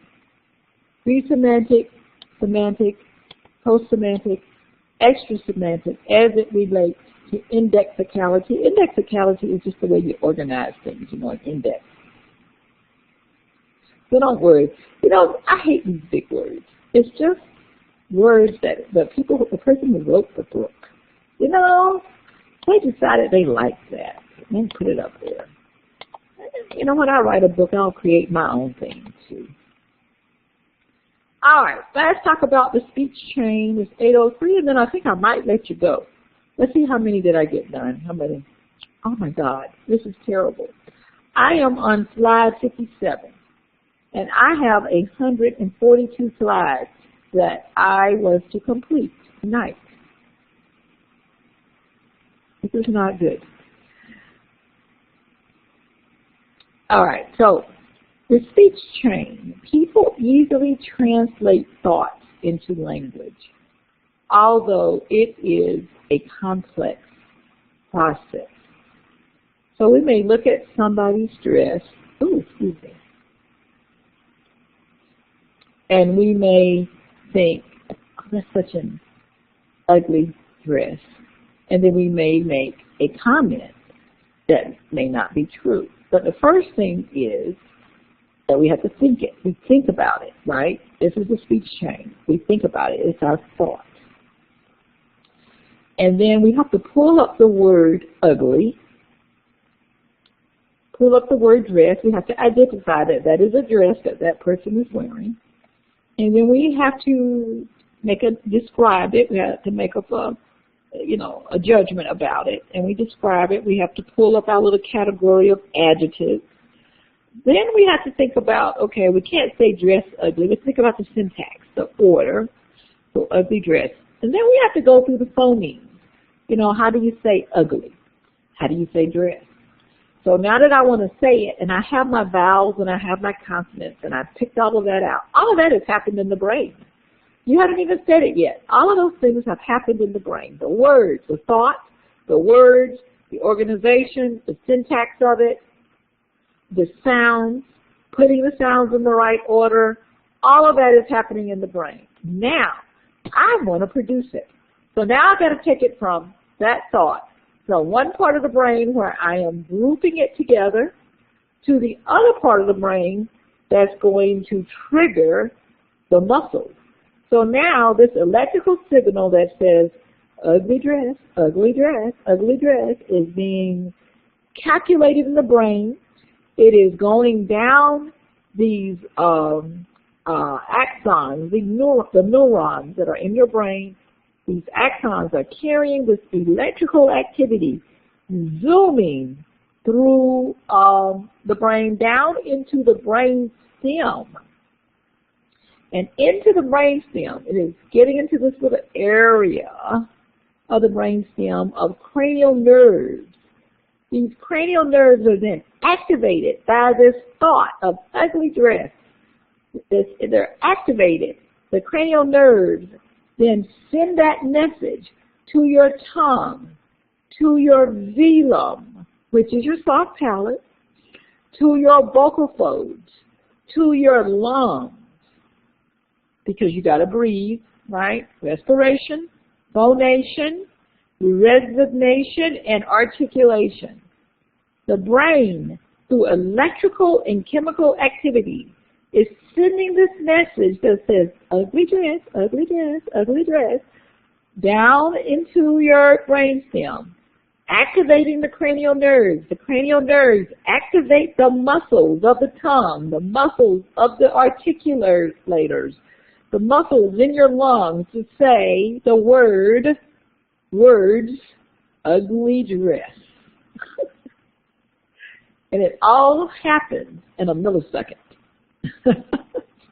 Just that quick. It is simple but complex. And if something happens wrong along the way. If something happens in the brain, guess what? It doesn't get to your articulators, right?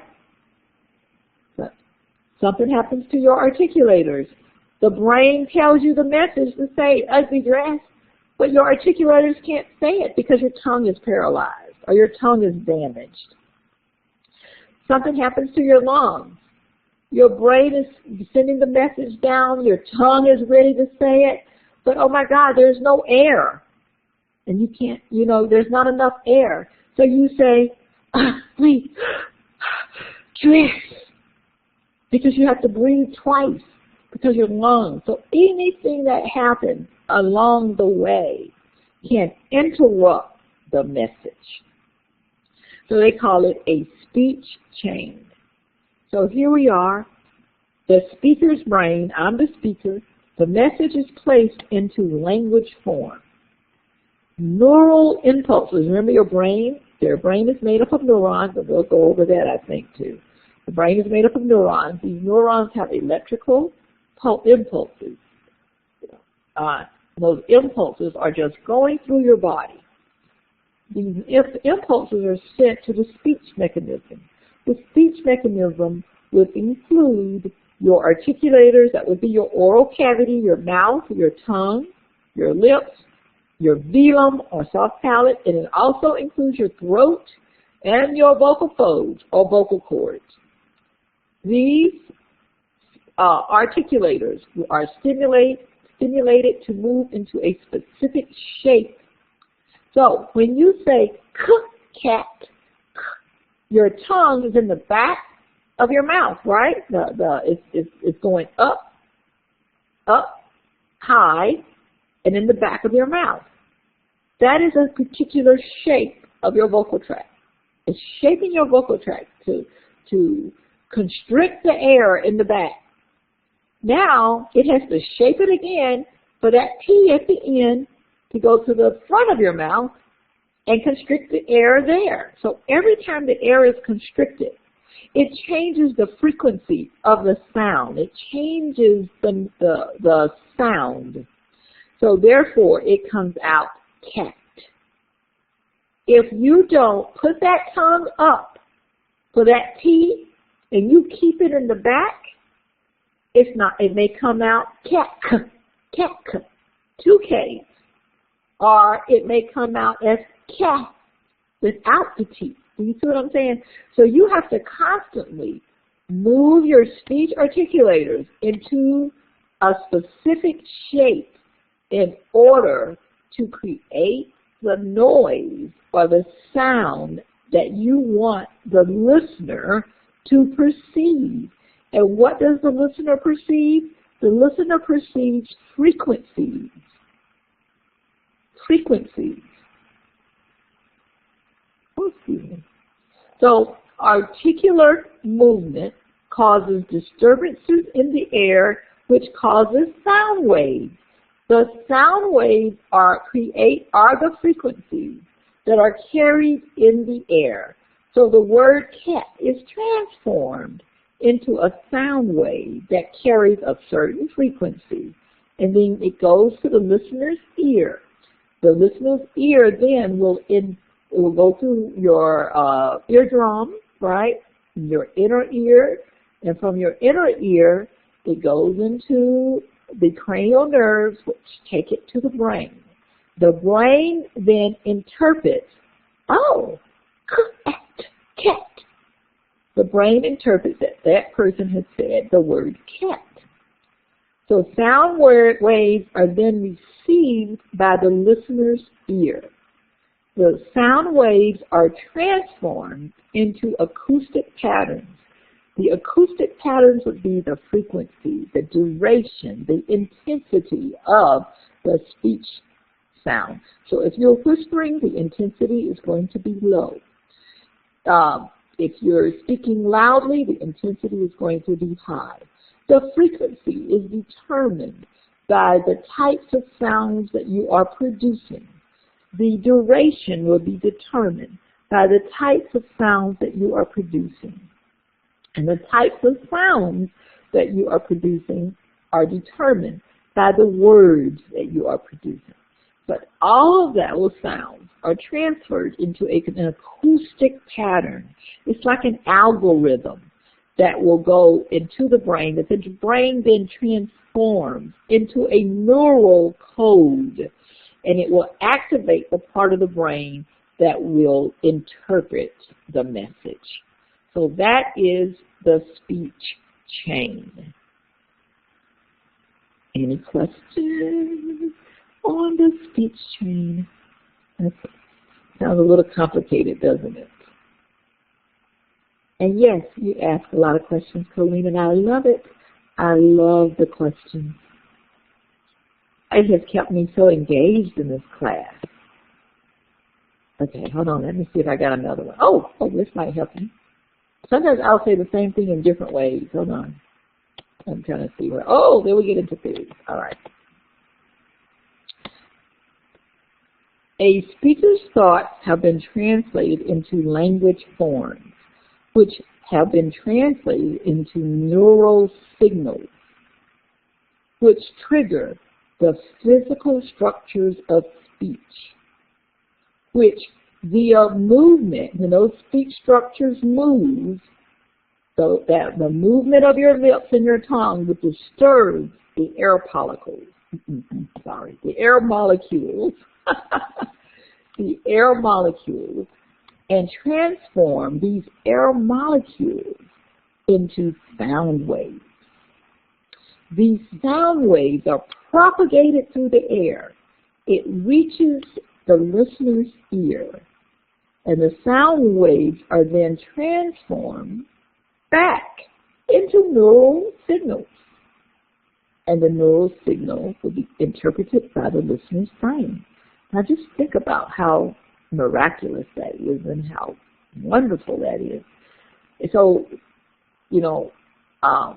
that means that when the brain interprets speech, it interprets speech originally as an entire message. Whenever you're listening to me talk, you're not breaking it down sound by sound. You're not even breaking it down word by word. You're listening to the entire unit for meaning. And that's what the brain does as well. Okay, any questions? I'm so tired now. I'm gotten tired. Okay. What? I do have a question. I have a question. So, no, I had one. Let me see.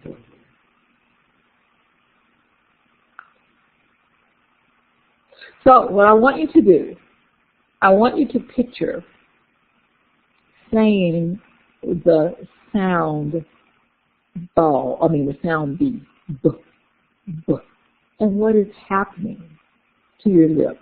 Your lips are together, okay? And that means the vocal tract from the lips to the vocal cords, which are in your throat, right, larynx. That is a tube, right? It's a one-way tube, like an instrument that you play. So when you close your lips and then open them up, you have just played an instrument and you get the sound. So if you think about a horn as a tube, as your vocal tract, okay, let's take one of those straight horns. Well, your vocal tract isn't straight, it's kind of bent. So maybe you can do it like a saxophone or something. So, and you blow into the horn. Remember, the lungs provide the energy. The lungs are providing the air. So now you're going to blow into the horn. You're providing the energy with your air. And then what you're going to do is cover up some of the holes on the horn, right, to create different sounds.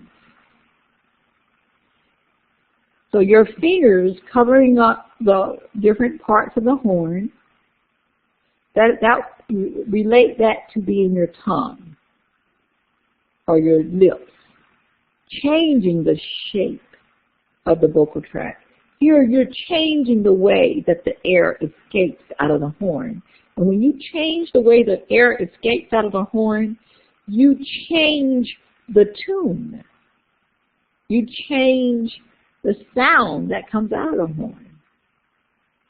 So that is the premise behind speech pathology when we do our therapy. When we have, well, I guess you could change the meaning. That's right, Bradley, yes. When we have kids in front of us and we say, put your tongue at the roof of your mouth behind your teeth to produce the L. Like say, get that tongue up there behind your teeth, get that tongue up. You are changing your instrument. You're changing the way the air is constricted. When you change the constriction of the air, you change the frequency of this sound wave, because that air now is bumping into each other, creating noise. The noise becomes the frequency, and it comes out. When you have the child do an S, it's very different from a T. An S has long duration, a T has short duration. An S, the tongue is not quite as up as the T. They're both in the front, but the T is more upward than the S. So now what you're going to have is a change in frequency. You're going to have a change in frequency and a change in the sound. So just like the instrument changes frequency and changes sound, so does vocal tract. Okay? So that's the way I want you to start looking at this, that you're going to be looking at when we're talking, every time we say something, we're changing the shape of our vocal tract, meaning we're changing the shape of the instrument for speaking. Same thing happens with violin. You hit different strings. That's right. That's it. Oh my gosh, who is this? I'm sorry. It's a little lot. Donna, Bradley. Hold on. Bradley said. Oh, that's Bradley. Bradley, you're talking about, yes. When you play the piano, when you're playing the violin, you know, you got to touch the strings, and you put a little bit weight, more weight, a little less weight, tighter strings, looser strings, you change the frequency. Because whenever you're moving that bow is not only constricting with the strings, it's also disrupting the air molecules. And the air molecules then are setting off the frequency, and that's what you're hearing, this sound wave created by this friction of air molecules going on. So I want you to think about it that way, very technical, because when you start thinking about correcting speech in a child or an adult, you want to look at their instrument. And when I'm thinking about speech in Buddy, I'm looking at his instrument, his vocal tract. And his vocal tract is shaped so differently than the humans. And that's why I can't get him to produce certain sounds, because he can't manipulate his tongue and his vocal tract in the same way that people can. Okay. Any other questions? So next week you will have a quiz on this, and we will start talking about the theories.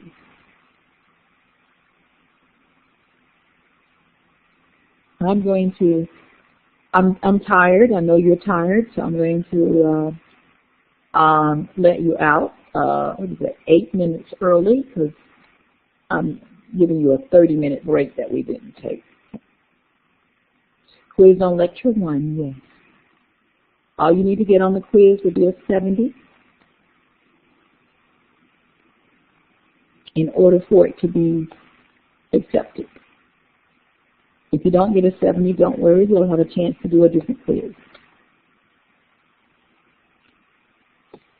All righty. Any questions, anyone? Yes, Chapter 1 helps. I think the Chapter 1 will help you understand the lecture. But if you think you understand the lecture good enough, then you can just look at the PowerPoint. Oh, it's in the Hewlett book. It's in the Hewlett book. What's the name of it? What's the name of the Hewlett? Oh, Born to Talk. That's it. Born to Talk. Thank you. Yeah. So, let's see what else. Oh, the test. I don't remember. I have to go in here. I have to find it. It's one that I've already used. I'll probably change some questions. I do have multiple choice because this will be some definitions. Well, Lecture 1 is Chapter 1 of Born to Talk, Bradley. It should be Chapter 1 of Born to Talk. Let's see.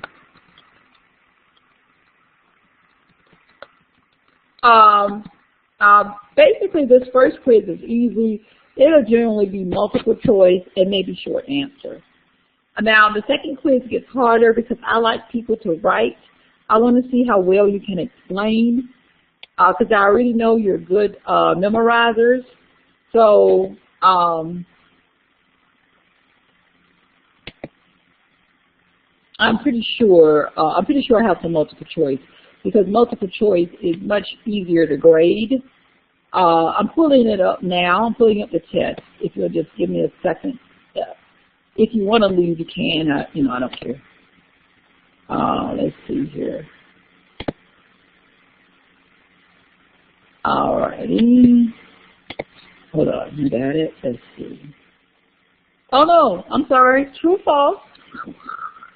Oh no, 2 true, false questions. Multiple choice. Multiple choice. So far, I'm seeing. Oh, this is great for me. Oh no. Okay.